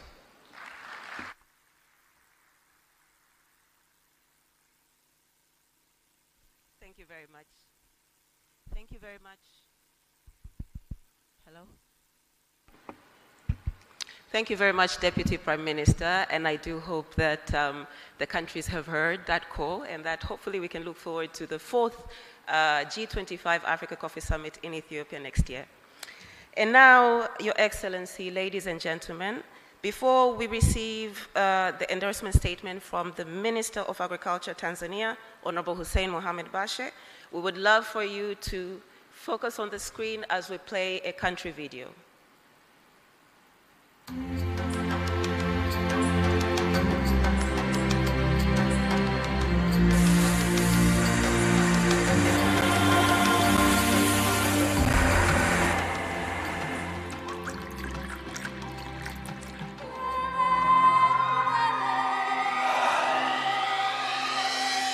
Tanzania, East Africa, a land of rich soils, breathtaking landscapes, and one of the world's most cherished commodities, coffee. Tanzania produces both Arabica and Robusta coffees in 3 production zones, in the country's northern, western, and southern regions. Arabica, known for its smooth and aromatic profile, is grown in the northern regions of Kilimanjaro and Arusha. the Southern Highlands, and Kigoma in the west. Robusta, known for its bold and strong flavor, thrives in Kagera near the shores of Lake Victoria. Arabica accounts for 60% of production and Robusta 40%. Together, they create a unique blend of flavors that put Tanzanian coffee on the global map. At the beginning of the journey under the 6th administration, Tanzania's coffee production stood at around 59,000 metric tons, ranking Tanzania 3rd in the East African region and 4th in Africa. Despite these historical achievements, the sector faced the following challenges. Farmers received 4,500 Tanzanian shillings, or about $1.7 per kilo of Arabica, and 1,300 Tanzanian shillings, or $0.50 for a kilo of Robusta. The country earned a low income of about $112 million in coffee exports. Individual-based selling weakened farmers' bargaining power, and the ability to produce and distribute coffee seedlings was limited to 7 million seedlings annually. Despite the global recognition of Tanzanian coffee, farmers struggled with low yields, unstable prices, and market access challenges. Under President Samia Suluhu Hassan's leadership, strategic reforms have transformed the coffee sector. Production and distribution of high-quality coffee seedlings increased from 7 to 22 million annually and have been provided free to farmers. Fertilizer subsidies lowered costs by 30%, easing the financial burden on farmers. Investments in coffee washing stations were made to replace home pulping, training to improve coffee quality by 25% to gain access to niche markets. Block coffee farms were introduced to engage youth in coffee farming. Research initiatives now focus on climate resilience and sustainable farming. It doesn't end there. A new online auction system was implemented to enhance price competitiveness and transparency. Deep well irrigation projects were also launched to support small-scale farmers, and employment opportunities have been expanded through the Building a Better Tomorrow program, integrating youth into the coffee value chain. These efforts have significantly impacted the sector. Production has risen to 85,000 metric tons. Tanzania is now the second largest coffee producer in East Africa and maintains its 4th position in Africa. Export earnings doubled to about $235 million in 2023-2024. Farmers now earn $6 per kilo of Arabica and $4.5 per kilo of Robusta. And Tanzanian coffee continues to secure strong markets in the EU, Japan, the USA, Canada, and Africa. The transformation is best reflected in the voices of stakeholders. We are very much thankful to the President of Tanzania, Mama Samia Suluhu Hassan, who has given this opportunity to come up with businesses like ours. I am an investor in the coffee industry. As the owner of Cafe Coffee, we are happy to have this presence in Tanzania, and we have been expanding quite large. We have presence in Dar es Salaam, in Zanzibar, and in Arusha, and we are looking forward to expanding within all different cities in Tanzania. Serikali yetu sasa hivi awamu ya 6 imetuandalia mazingira ya kuweza kufanya biashara vizuri sana. Tuna barabara nzuri sana. Kuna wakati tukiwa tunatoka Bukoba mkoa wa Kagera ambapo tuna kiwanda chetu kuja kufika Dar es Salaam kwa gari ilikuwa inabidi uzunguke kwenda Uganda, Kenya hadi Dar es Salaam kuja kufika hapa. Sasa hivi ni masaa machache unatoka Bukoba mpaka Dar es Salaam kwa gari na pia kwa ndege ambazo zinasafiri baina ya Bukoba na Dar es Salaam kwa kutengenezea na treni ambayo sasa hivi itafika hadi Mwanza hadi itakapopita kupita mkoa wa Kagera kwenda nchi jirani. Tuna diplomasia ya uchumi ambapo mimi mwenyewe kama mzalishaji wa kahawa nimeweza kwenda nchi mbalimbali kwenye maonyesho kutokana na diplomasia ya uchumi. Mabalozi wetu wametuhimiza na wanatukaribisha na tunakwenda kwenye maonyesho kwenye nchi hizi mbalimbali tukionyesha kahawa zetu na kupata wateja kutoka sehemu mbalimbali duniani. I just came back from Dubai, the World of Coffee, and the opportunity is huge. Tanzania is in the highlight, and we are now going to initiate the G25 in Dar es Salaam at JNICC, which is going to open a huge room for a lot of investors, for businesses, and especially to the youth in Tanzania. Looking ahead, Tanzania's coffee sector has ambitious goals. First, to increase production to 300,000 metric tons by 2030. To boost coffee export earnings to $1 billion. The government also plans to expand value-added coffee processing to 15% of total production. And it also plans to strengthen Tanzania's position in international markets by meeting EU regulations and global quality standards. From plantation to cup, every sip of Tanzanian coffee tells a story of resilience, growth, and opportunity. Whether you're a farmer, processor, exporter, or consumer, you are part of this journey. The future of Tanzanian coffee is bright, and there's ample room for all to grow, invest, and savor its unmatched quality. Let's work together to revitalize the African coffee industry and create meaningful employment for our youth.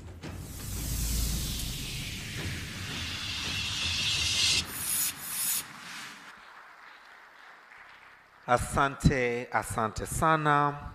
Thank you very much, Your Excellency. Allow me now to invite Honorable Hussein Mohamed Bashe, the Minister of Agriculture of the United Republic of Tanzania, for the country's statement. His statement, Your Excellency, will be followed by the signing ceremony of the Dar es Salaam Declaration. Can we put our hands together as Honorable Bashe comes for the declaration?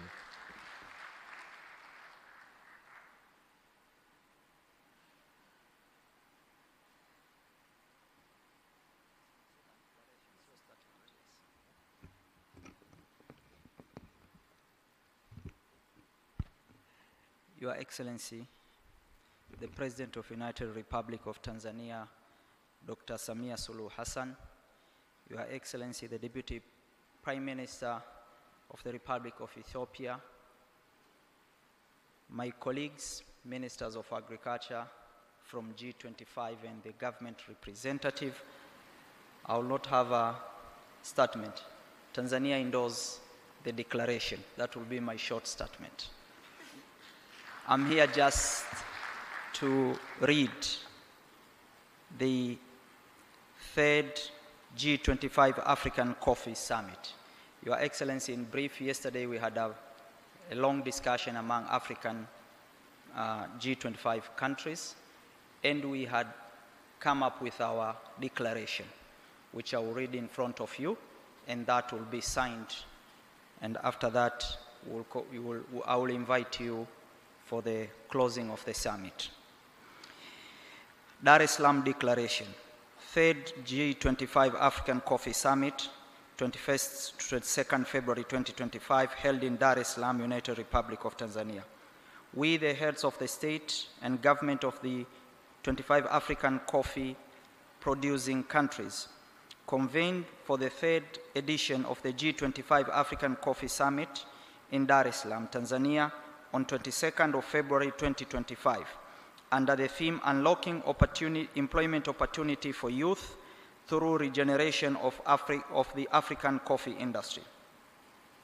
Concerned that while 50% of African countries produce coffee, its global share in production and productivity and revenue has been declining for the last decades.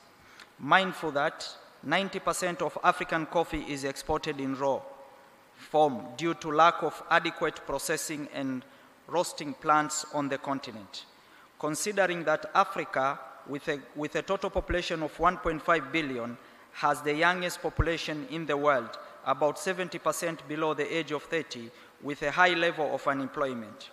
Recognizing that there is an urgent need to unlock employment opportunity for the youth and women, and noting the imminent threat of climate change on coffee and the urgency to support research on varieties resilient to harsher climate conditions, pests and diseases. Considering that coffee has been adopted as a strategic commodity in the African Union Agenda 2063 at the 37th Heads of State Assembly, which met at the African Union in Addis Ababa in February 2024. The Inter-African Coffee Organization is a specialized agency of the African Union for Coffee, and the African Continental Free Trade Agreement, established in 2018, provides an instrument to trade between African countries without tariff to boost sustainable economic growth on the continent.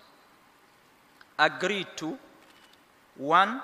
Support research in coffee value addition to enable innovation and development of new products, generate new technologies on best agronomic practice, development of new varieties with high yield, best quality, resilient to harsher climatic conditions, pests and diseases.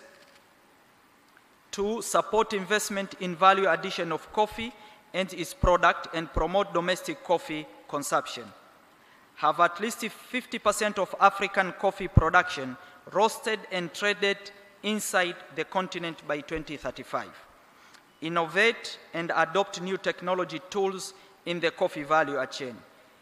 Request that the African Union represent the Inter-African Coffee Organization in negotiation with the European Union in connection with the change of EU regulatory framework, such as the EUDR and any other changes in the European regulation. Meaning, EU and any other organization globally should not make a decision on coffee without involving the African Union and the African continent. IACO member countries facilitate the establishment of centers of excellency for coffee and an African Center for Coffee Research. African governments support initiatives to increase domestic coffee consumption, and African governments empower their nationals to go into public-private partnership to invest in coffee value addition locally. We undertake to organize the G25 African Coffee Summit every 2 years. The 4th G25 African Coffee Summit will be organized in 2027 in Ethiopia, Addis Ababa. Endorsed in Dar es Salaam, this 22nd day of February 2025. I thank you all.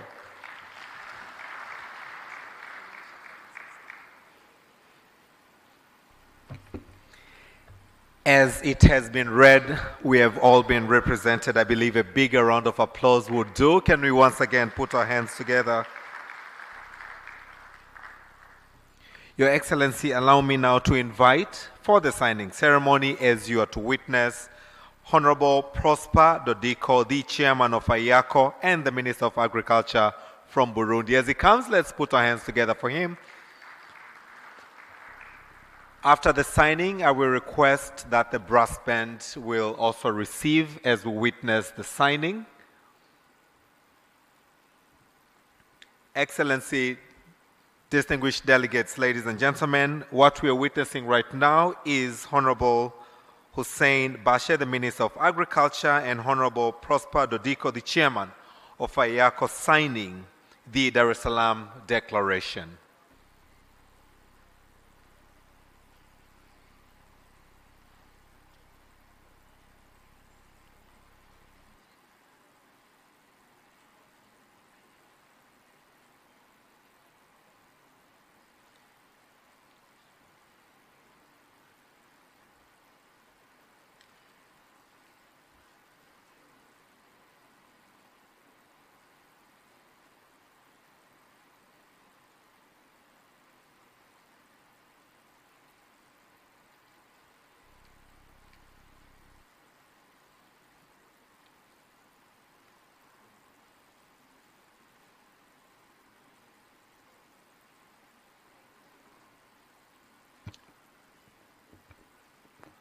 The clauses of the declaration were just read by Honorable Bashe. So what is happening now is now officiating, and it becomes an official document of the 3rd G25 Africa Coffee Summit 2025, which Tanzania is greatly honored that we are hosting this great summit here.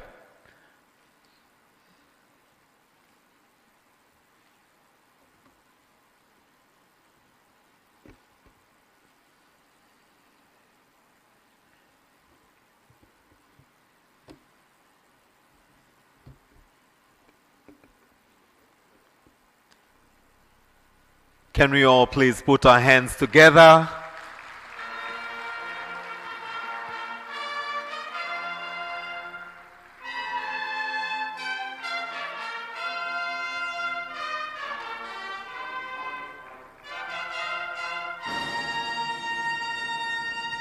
Once again, let's put our hands together for that wonderful ceremony that Her Excellency Dr. Samia Suluhu Hassan has led us to witness, the signing ceremony of the 2025 G25 African Coffee Summit that has just been signed.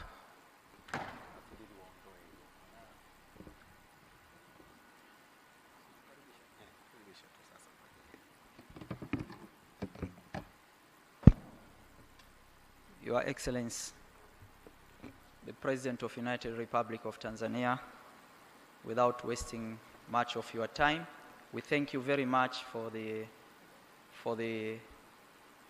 participation of this event. And let me take this opportunity now to welcome you. Karibu mama ili uweze kuongea na sisi. Asante sana.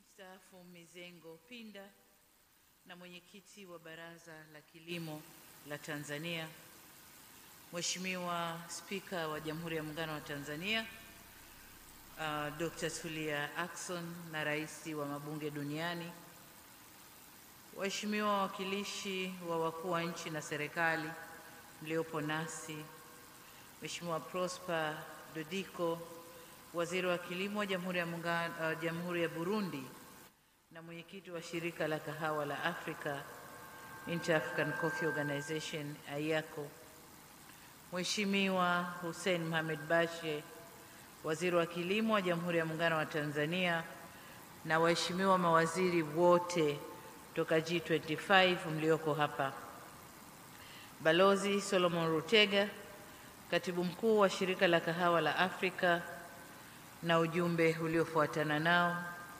waheshimiwa wabunge wote mliopo hapa, makatibu wakuu, mkuu wa mkoa wa Dar es Salaam na wakuu wa mikoa inayozalisha kahawa hapa Tanzania mliopo nasi hapa, mabalozi na wawakilishi wa mashirika ya kimataifa, wawakilishi wa wakulima na wanaushirika wa kahawa mliopo nasi, wadau wote wa kahawa mliopo, ndugu waandishi wa habari, nataka nitambue itifaki yote iliyotambulishwa hapa, mabibi na mabwana. Nadhani ni mchana sasa, habari za mchana au bado ni asubuhi? Waheshimiwa viongozi, nafurahi sana kuwakaribisha nchini Tanzania kwa ajili ya mkutano huu wa tatu wa nchi 25 za wazalishaji wa kahawa barani Afrika, yani G25 African Coffee Summit. Nawashukuru sana kwa kuitikia mwaliko wetu kushiriki mkutano huu muhimu. Karibuni sana. Kwa namna ya pekee niwashukuru mawaziri kutoka G25 waliokutana jana na kuwa na mjadala mrefu na hatimaye kuja na declaration au azimio la Dar es Salaam kuhusu zao la kahawa. Tunawashukuru sana. Mabibi na mabwana, kusema ukweli, kahawa ni tamu sana na ni kinywaji ambacho kinatuliza akili. Kwa wale wanywaji wa kahawa kama mimi, asubuhi ukiamka kama ukupata kikombe, hujajisikia bado kama umeamka. Kwa hiyo ngoja nianze nacho kidogo.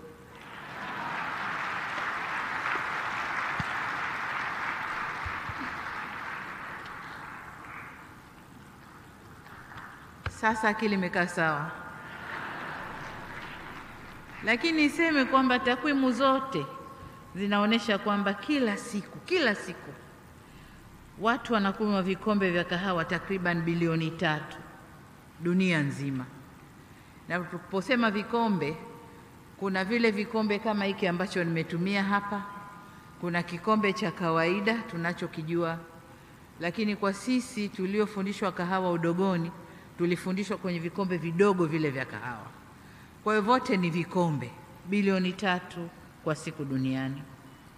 Kati ya vikombe hivyo vipo vikombe vyenye kahawa nzuri inayozalishwa na wakulima wa Afrika, wengi wao wakiwa ni wakulima wadogo. Kwa heshima ya wakulima wa kahawa barani Afrika, naomba tusimame na tuwapigie makofi.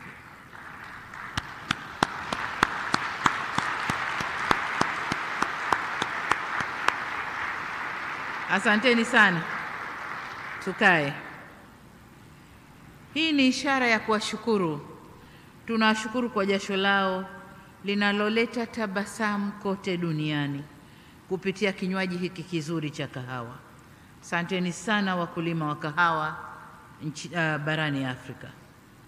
Ndugu zangu, licha ya changamoto mbalimbali zinazokabili zao hili la kahawa, lakini uhitaji wake mkubwa duniani ni fursa kubwa sana kwa bara hili ambako zao hili limegunduliwa. Nilikuwa namsikiliza naibu waziri mkuu wa Ethiopia na historia ya kugundulika kwa zao la kahawa. Alituambia mbuzi ndo alianza kula hayo matunda na yakamchangamsha, akawa anarukaruka kama amewin lottery. Nikasema kwa hiyo sote tumekuwa mbuzi sasa. Lakini tumshukuru yule mbuzi kwa kutugundulia kinywaji hiki kizuri. Kabla sijaingia hapa, niliingia kwenye maonyesho na nikaona kahawa inavyozalishwa, inavyoongezwa thamani na hadhi ya kahawa yetu barani Afrika sasa hivi ulimwenguni. Na niseme tu kweli kwamba huko nyuma kahawa yetu ilikuwa inakwenda ulimwenguni, inaongezwa thamani, inarudishwa kwetu, tunanunua ghali. Mpaka sasa hivi hali iko hivyo.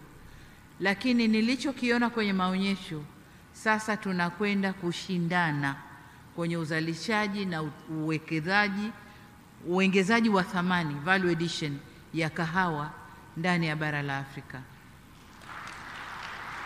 Nimekuta vijana wametengeneza kahawa just like tunayokunywa, ukiwa Ujerumani, ukiwa Uingereza, ukiwa wapi. Pamoja na zile nakshi ya jua kikombe zile, vijana wetu wa Kitanzania wanatengeza pale nje. Lakini kubwa zaidi, wamekuja mpaka na vile unavyoweka kwenye mashine, unakamua unapata cappuccino, viko pale nje. Kwa hiyo tumefikia mbali ndani ya Afrika. Vijana wetu sasa wanatuonesha njia, na sisi hatuna budi kuwapa nguvu na kuwapa ushirikiano wote ili waweze kuendeleza zao la kahawa. Lakini niseme pia kwamba mwezi Septemba mwaka jana nilifanya ziara mkoani Ruvuma, kusini mwa Tanzania. Nikiwa huko nilitembelea shamba la kahawa la kampuni ya Aviv, moja kati ya mashamba 50 makubwa zaidi nchini hapa Tanzania. Nikiwa shambani hapo, nilishika reki na kushiriki zoezi la kuanika kahawa pamoja na wafanyakazi wa shamba hilo, na wengi wao walikuwa wanawake. Nikajua ile ni ajira ya wanawake, kwa nilikwenda kuwaunga mkono. Aidha, nilijionea mwenyewe jinsi uongezaji wa thamani unavyoweza kutoa fursa za ajira kwa vijana na wanawake wengi. Aviv walivutiwa na mazingira mazuri ya uwekezaji nchini hapa kwetu Tanzania, na sasa wanalima na kuongeza thamani zaidi ya tani 2,000 za kahawa ya Arabica, na wanaajiri watu zaidi ya 4,000 ikiwemo ajira za msimu ule wakati wa kupanda na wakati wa kuvuna. Shamba hilo ni mfano mmoja tu kati ya mengi kwenye bara letu la Afrika wa namna uongezaji wa thamani unavyoweza kuongeza fursa za ajira kwa wanawake na vijana. Ni kwa msingi huo ninafurahi sana Tanzania kwa nchi mwenyeji wa mkutano huu wenye kauli mbiu isemayo fungua fursa za ajira kwa vijana kupitia uimarishaji wa tasnia ya kahawa barani Afrika.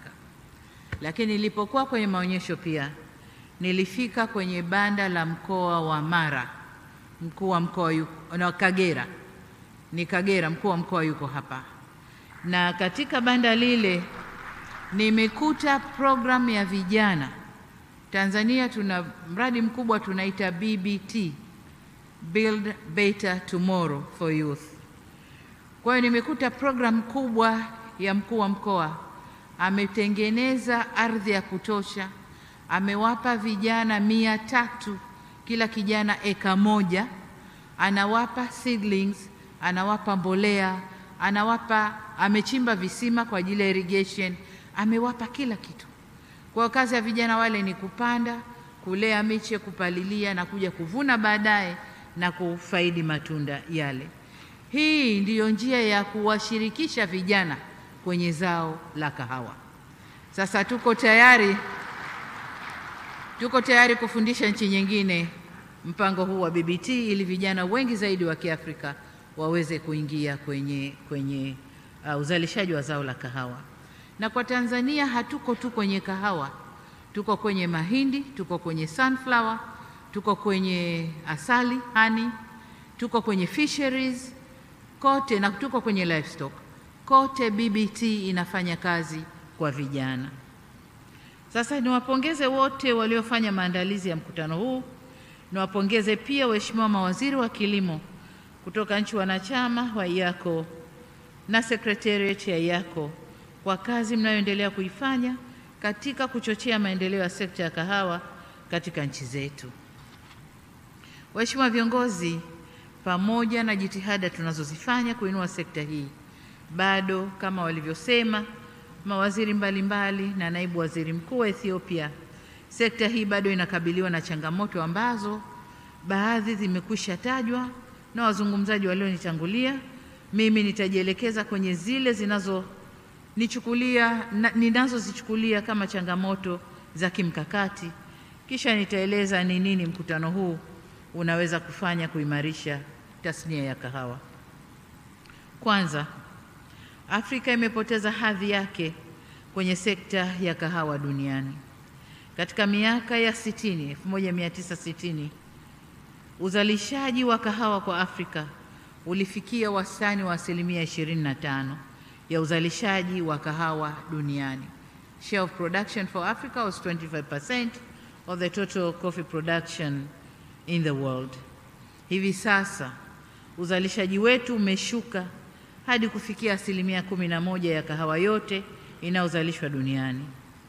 Tumeshuka licha ya soko la kahawa yote inayozalishwa duniani. Tumeshuka licha ya soko la kahawa duniani kuendelea kukua na nchi mbalimbali kuendelea kuongeza uzalishaji kwa kasi zaidi.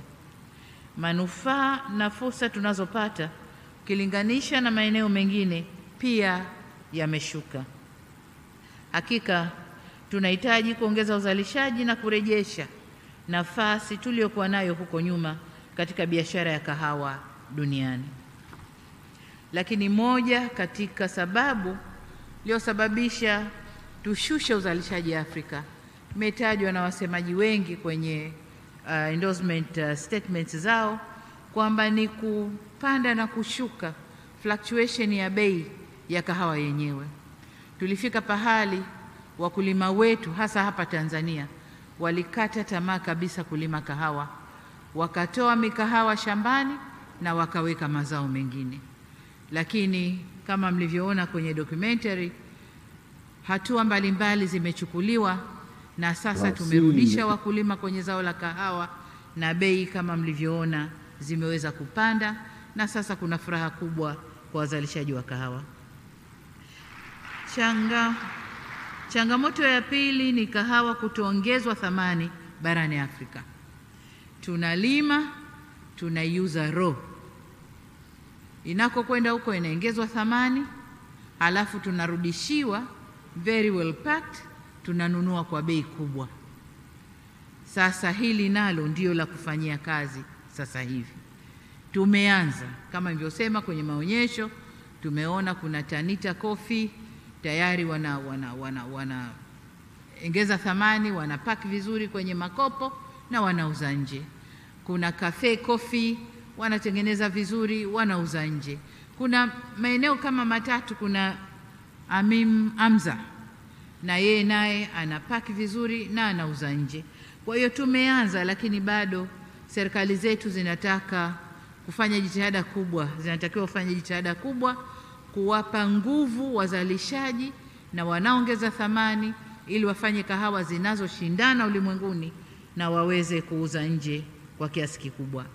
Targeti yetu kama Tanzania tumesema ifikapo mwaka 2030 angalau 20 mpaka 25 ya kahawa tunaozalisha tutakuwa tunaifanyia processing hapa ndani. Sasa hii ina athari kubwa hii ya kwamba tunauza raw kahawa nje. Tunasafirisha kazi pia za vijana wetu, kwa sababu tunaowapelekea wanakwenda kuajiri vijana wao, wanapata kazi. Sisi tunabakia tu vijana wetu wanakimbia mashamba, kwa sababu kazi ya kulea mikahawa na kuchuma kahawa, kuianika mpaka ikauke, nayo ni ngumu kabla kupata teknolojia ya kukauchia na kufanyia mambo mengine. Kwa vijana walikuwa wanakimbia mashambani. Sasa hivi tunavyowarudisha, hatuna budi kuweka nguvu na kufanya sekta ya kahawa ikue na tuweze kuwa washindani kule duniani. Nilisema ile ya kupeleka kahawa nje ina athari kubwa, kama alivyotukumbusha mzee wetu Rais Yoweri Museveni wa Uganda kwenye mkutano uliopita wa jukwaa hili uliofanyika Kampala. Kwenye mnyororo wa thamani wa kahawa duniani unaokadiriwa kufikia dola za Marekani bilioni 500, Afrika inaambulia 0.5 ya bilioni 500 ya biashara ya kahawa duniani, yani takriban dola za Marekani bilioni 2.5. Kwa maneno mengine, zaidi ya 90% ya mapato yanayotokana na kahawa inayozalishwa katika bara la Afrika inakwenda nje ya bara letu la Afrika. Wazalishaji ni sisi, lakini faida inakwenda kwengine, na sisi tunabakia Afrika kama shamba tu, kwamba kuna watu kule wana shamba lao Afrika, kazi yetu ni kuwalimia, kuwavunia, tuwapelekee wafanye processing alafu waturudishie, kama tunavyofanya kwenye pamba na mazao mengine. Kwa hiyo hii inabidi tuitazame vizuri kama Waafrika na lazima tubadilike. Changamoto hii ni ya kimkakati. Kwa hiyo sioni namna tunaweza kutatuliwa bila maamuzi yetu na jitihada zetu za pamoja kama hivi tunavyofanya. Changamoto ya tatu ni kiwango kidogo cha biashara baina ya nchi za Afrika zenyewe.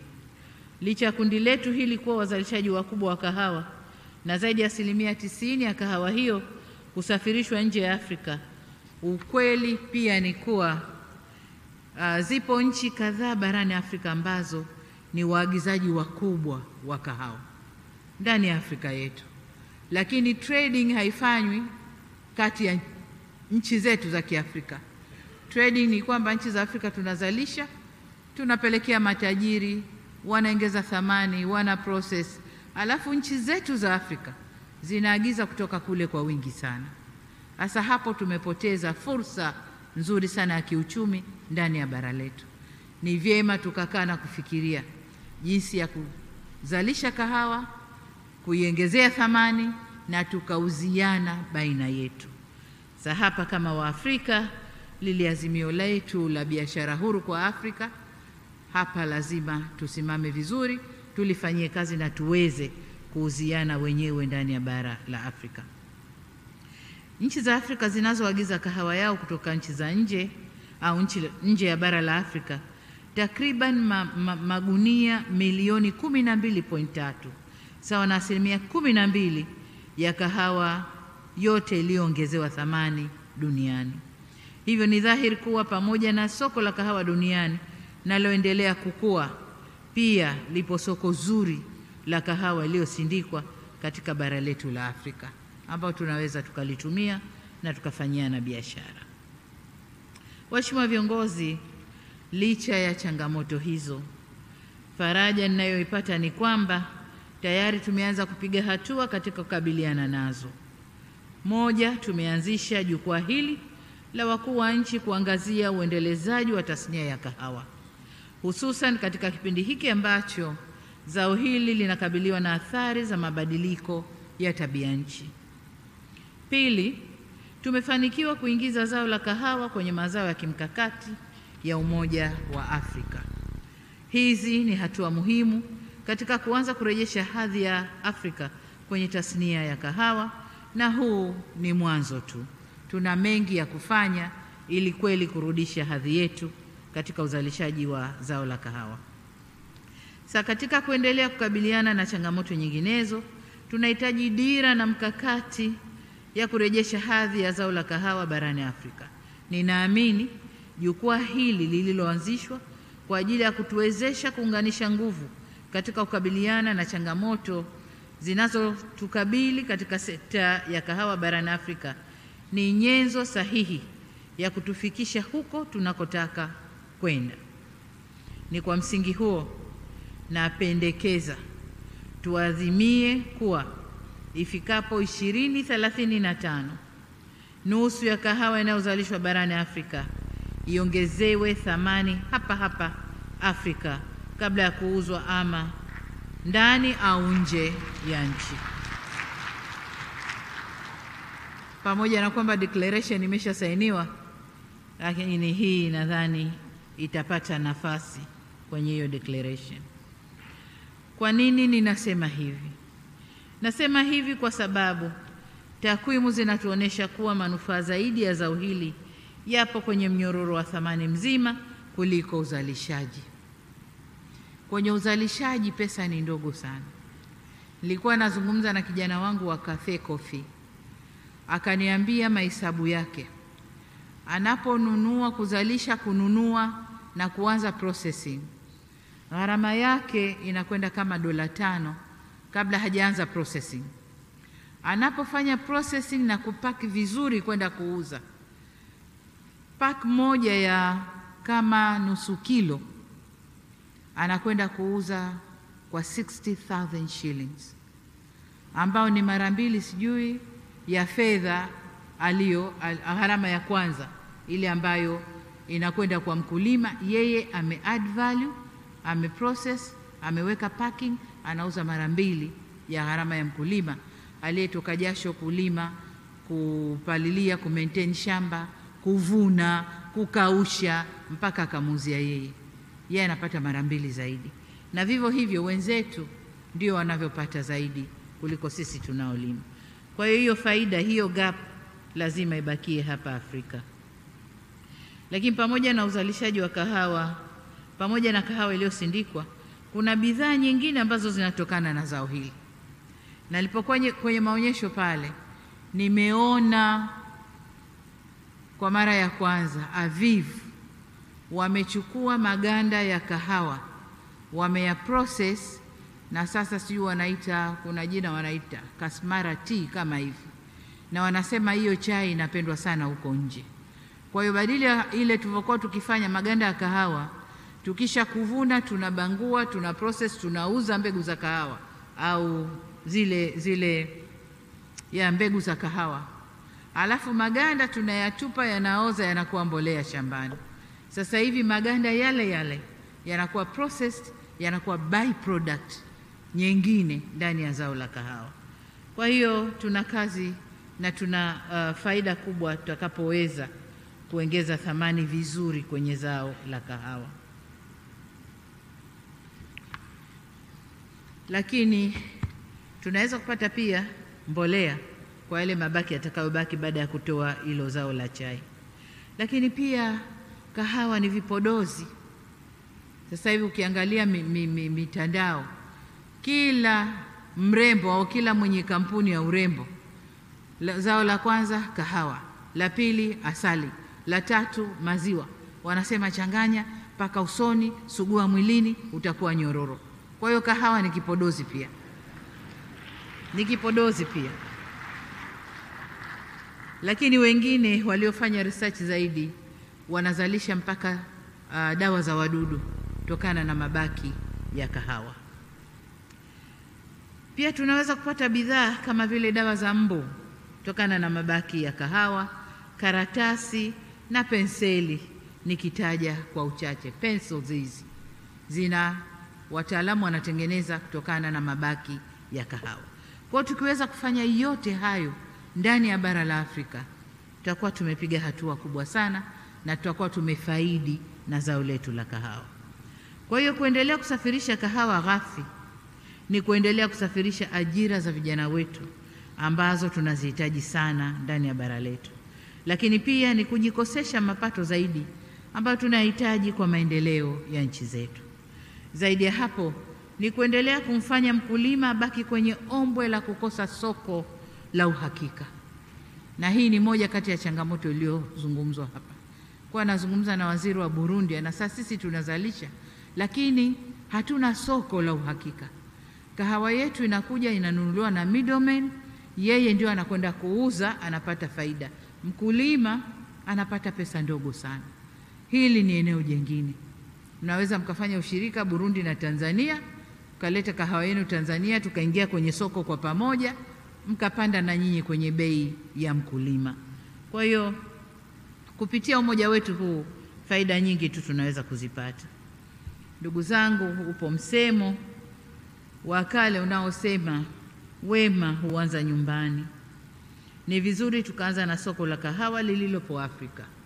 Na hapa naona mabalozi wa UAE, naona mabalozi wa Saudia, naona mabalozi kutoka nchi mbalimbali za Kiarabu, na hawa ndio wanywaji wakubwa wa kahawa na wanaagiza kahawa nyingi kutoka nje. Kwa hiyo mabalozi, tutagonga milango yenu ili tupate soko la kahawa.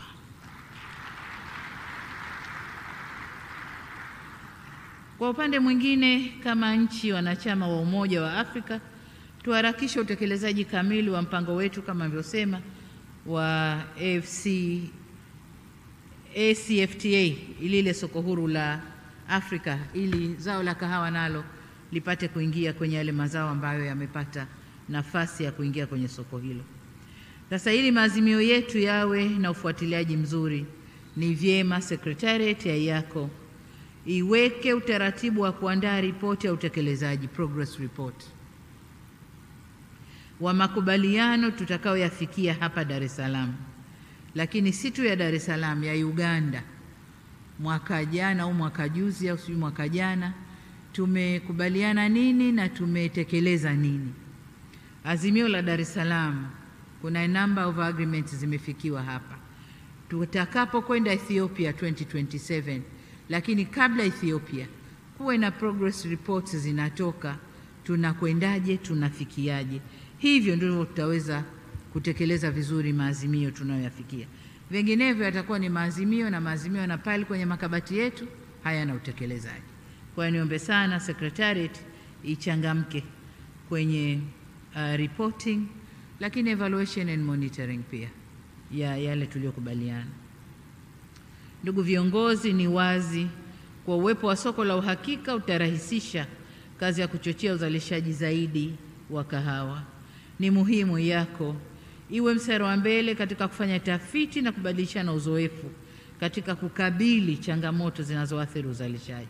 Kwa upande wetu, serikali ya Tanzania, sisi tunalenga kuongeza uzalishaji, kuongeza ubora na kuhakikisha kahawa yetu inaweza kushindana katika soko la kimataifa.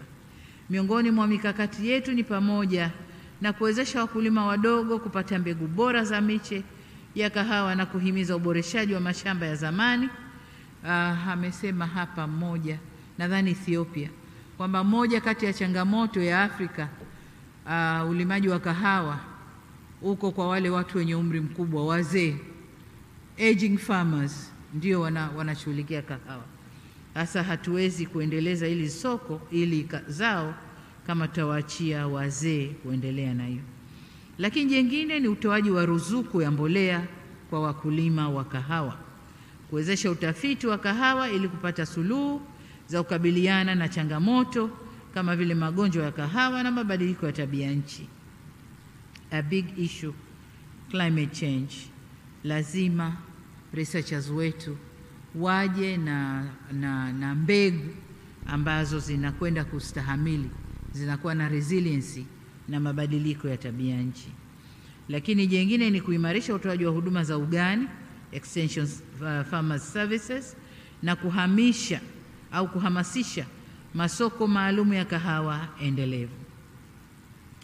Ili tuweze kufanya yote haya, tuliongeza bajeti ya Wizara ya Kilimo mara 3 kutoka dola milioni 107.9 mwaka 2021 na sasa tuko kwenye milioni 473.3 mwaka huu uliokwisha wa 2024. Probably budget ya mwakani tunakwenda kuongeza pia budget kwenye sekta ya kilimo. Na hii yote ni kuonesha kwamba kweli kilimo ndio inashikilia uchumi wa nchi yetu, sababu ni mazao tofauti tofauti. Tuna kahawa, tuna pamba, tuna korosho, tuna mpunga, tuna mahindi. And nowadays in Tanzania we don't have cash crops na food crops, zote ni cash crops. Paka mpunga sasa Tanzania ni cash crop, mahindi ni cash crop, mbaazi, guinea peas ni cash crop, na tunapata bei nzuri kwa wakulima wetu. Waheshimiwa, safari ya kahawa ilianza barani Afrika, lakini tunaamini safari hiyo haijafika mwisho. Nasi tuliopo hapa tuna mchango wa kutoa kwenye safari hiyo. Kama ilivyosemwa vyema kwenye endorsement statements za nchi zilizozungumza hapa, ambazo ni tulianza na Kenya, alafu tukaenda Uganda, Rwanda, Togo na Ethiopia. Ni statement za marais wao ambazo wamezisoma na zimeendorse vizuri declaration. Hasa kuimarika kwa tasnia hii kutaleta mageuzi makubwa kwenye mnyororo wa thamani wa kahawa barani Afrika, kutavutia vijana wengi zaidi kwenye fursa za kahawa na kutakuza utamaduni wa kahawa barani Afrika ambao unajumuisha matumizi ya kahawa iliyosindikwa barani Afrika. Nilikuwa nasikia wasemaji wanasema tuhamasishe unywaji wa kahawa. Tuhamasishe unywaji wa kahawa. Mimi nataka kusema tukizalisha kahawa, tukiprocess vizuri, ikaleta harufu na ladha, watu watavutika tukunywa kahawa. Watavutika wenyewe tukunywa kahawa. Huwezi kumlazimisha mtu wewe acha maziwa kunywa kahawa au weka maziwa na kahawa. Atavutika tu, whether anataka chungwa, anataka ya maziwa, lakini kama ipo itanywewa. Kama ipo itanywewa. Mfano mdogo ni kwamba bara la Afrika hili madawa ya kulevya haikuwa kazi yetu, wala haikuwa utamaduni wetu kabisa kabisa. Tulikuwa tuna madawa yetu ya asili huko, mirungi, sijui nini, kungumanga, hayo ya asili huko. Lakini walipotupenyezea maheroin na makokeni, watoto wetu wametumia. Sasa as long as supply ipo, basi demand itakuwepo. Kwa na sisi kama tutazalisha kahawa na tutaifanya iwe nzuri, basi demand ya ndani itakuwepo. Kwa tuongezeni jitihada kwenye uzalishaji na kufanya liwe zao zuri na zao la kuvutia. Na hivyo ni matumaini yangu kwa mkutano huu utaunga mkono lengo la kuhakikisha tunaongeza thamani kwenye 50% ya kahawa yetu na kuitaka yako kufanya utafiti na tathmini katika zao hilo. Kwa pamoja tunaweza kuboresha maisha ya wazalishaji wa kahawa na familia zao, kufungua fursa kwa vijana wetu au vijana wengi. Na nataka niwaambie hapa, huko nyuma tulivyokuwa tunazalisha kahawa angalau kwa hiyo 25%, Wengi tuliomo humu ndani tumekwenda shule kwa fedha ya kahawa. Wengi wetu humu ndani tulikwenda shule kwa fedha ya kahawa. Kahawa ilivyoshuka bei na ikakosa thamani, tukashifti kwenye mazao mengine. Kwa hiyo tunaweza kuirudishia thamani na vijana wetu wakapata matunda ya zao la kahawa, aidha kwenda shule au kwenye maeneo mengine, na kurejesha pia hadhi yetu kwenye tasnia ya kahawa duniani. Sasa ninapohitimisha, kwa mara nyingine tena niwakaribishe wageni wote waliotoka nje ya Tanzania, niwakaribishe hapa Tanzania. Mpo Dar es Salaam, ni matumaini yangu mmezunguka kwenye vichochoro vya Dar es Salaam, mmeiona Dar es Salaam. Lakini Dar es Salaam peke yake sio Tanzania. Ndio Tanzania kwa sababu watu wa mikoa yote ya Tanzania wako hapa Dar es Salaam. Kwa hiyo Dar es Salaam ndio Tanzania. Lakini kwa sababu mmetumia tiketi kuja, na kupata tiketi nyingine kuja huku ni gharama nyingine, tumia wakati huu ambao upo Tanzania. Nenda kachungulie Ngorongoro, ni masaa machache tu hapa Arusha. Lakini Serengeti pia ni masaa machache. Ede unaweza kwenda ukaona na kurudi. Lakini unaweza kucross kwenda Zanzibar ukaiona Zanzibar. Ni masaa 1.5 kwa boti, 30 minutes kwa ndege. Nenda kaone Zanzibar na urudi, ili ukirudi useme nilikwenda Tanzania. Bila kuona hayo mambo bado hujafika Tanzania.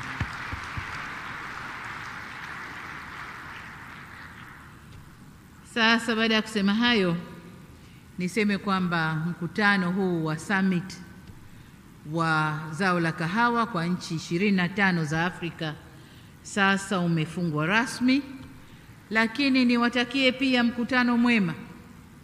Nimeambiwa mikutano inaendelea, private sector inaendelea, lakini na wale researchers and scientists wanaendelea. Kwa hiyo niwatakie mikutano mema ya private sector na ule mkutano wa scientists kwenye zao la kahawa. Niwatakie na nyinyi majadiliano mema. Baada ya kusema hayo, niwatakie pia Ethiopia matayarisho mema ya mkutano wa 4 wa G25 wa zao la kahawa. Baada ya kusema hayo, nimwombe Mwenyezi Mungu aibariki Afrika yetu, Mwenyezi Mungu aibariki Tanzania, na asanteni sana kwa kunisikiliza. Asanteni sana.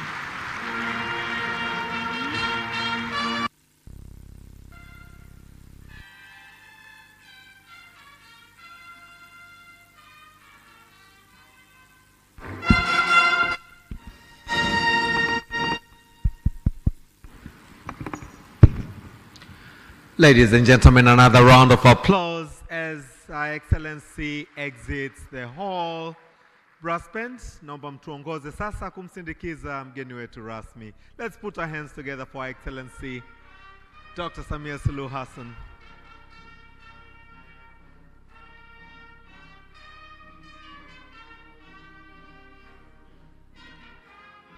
Kindly let's take our seats. Let's take our seats.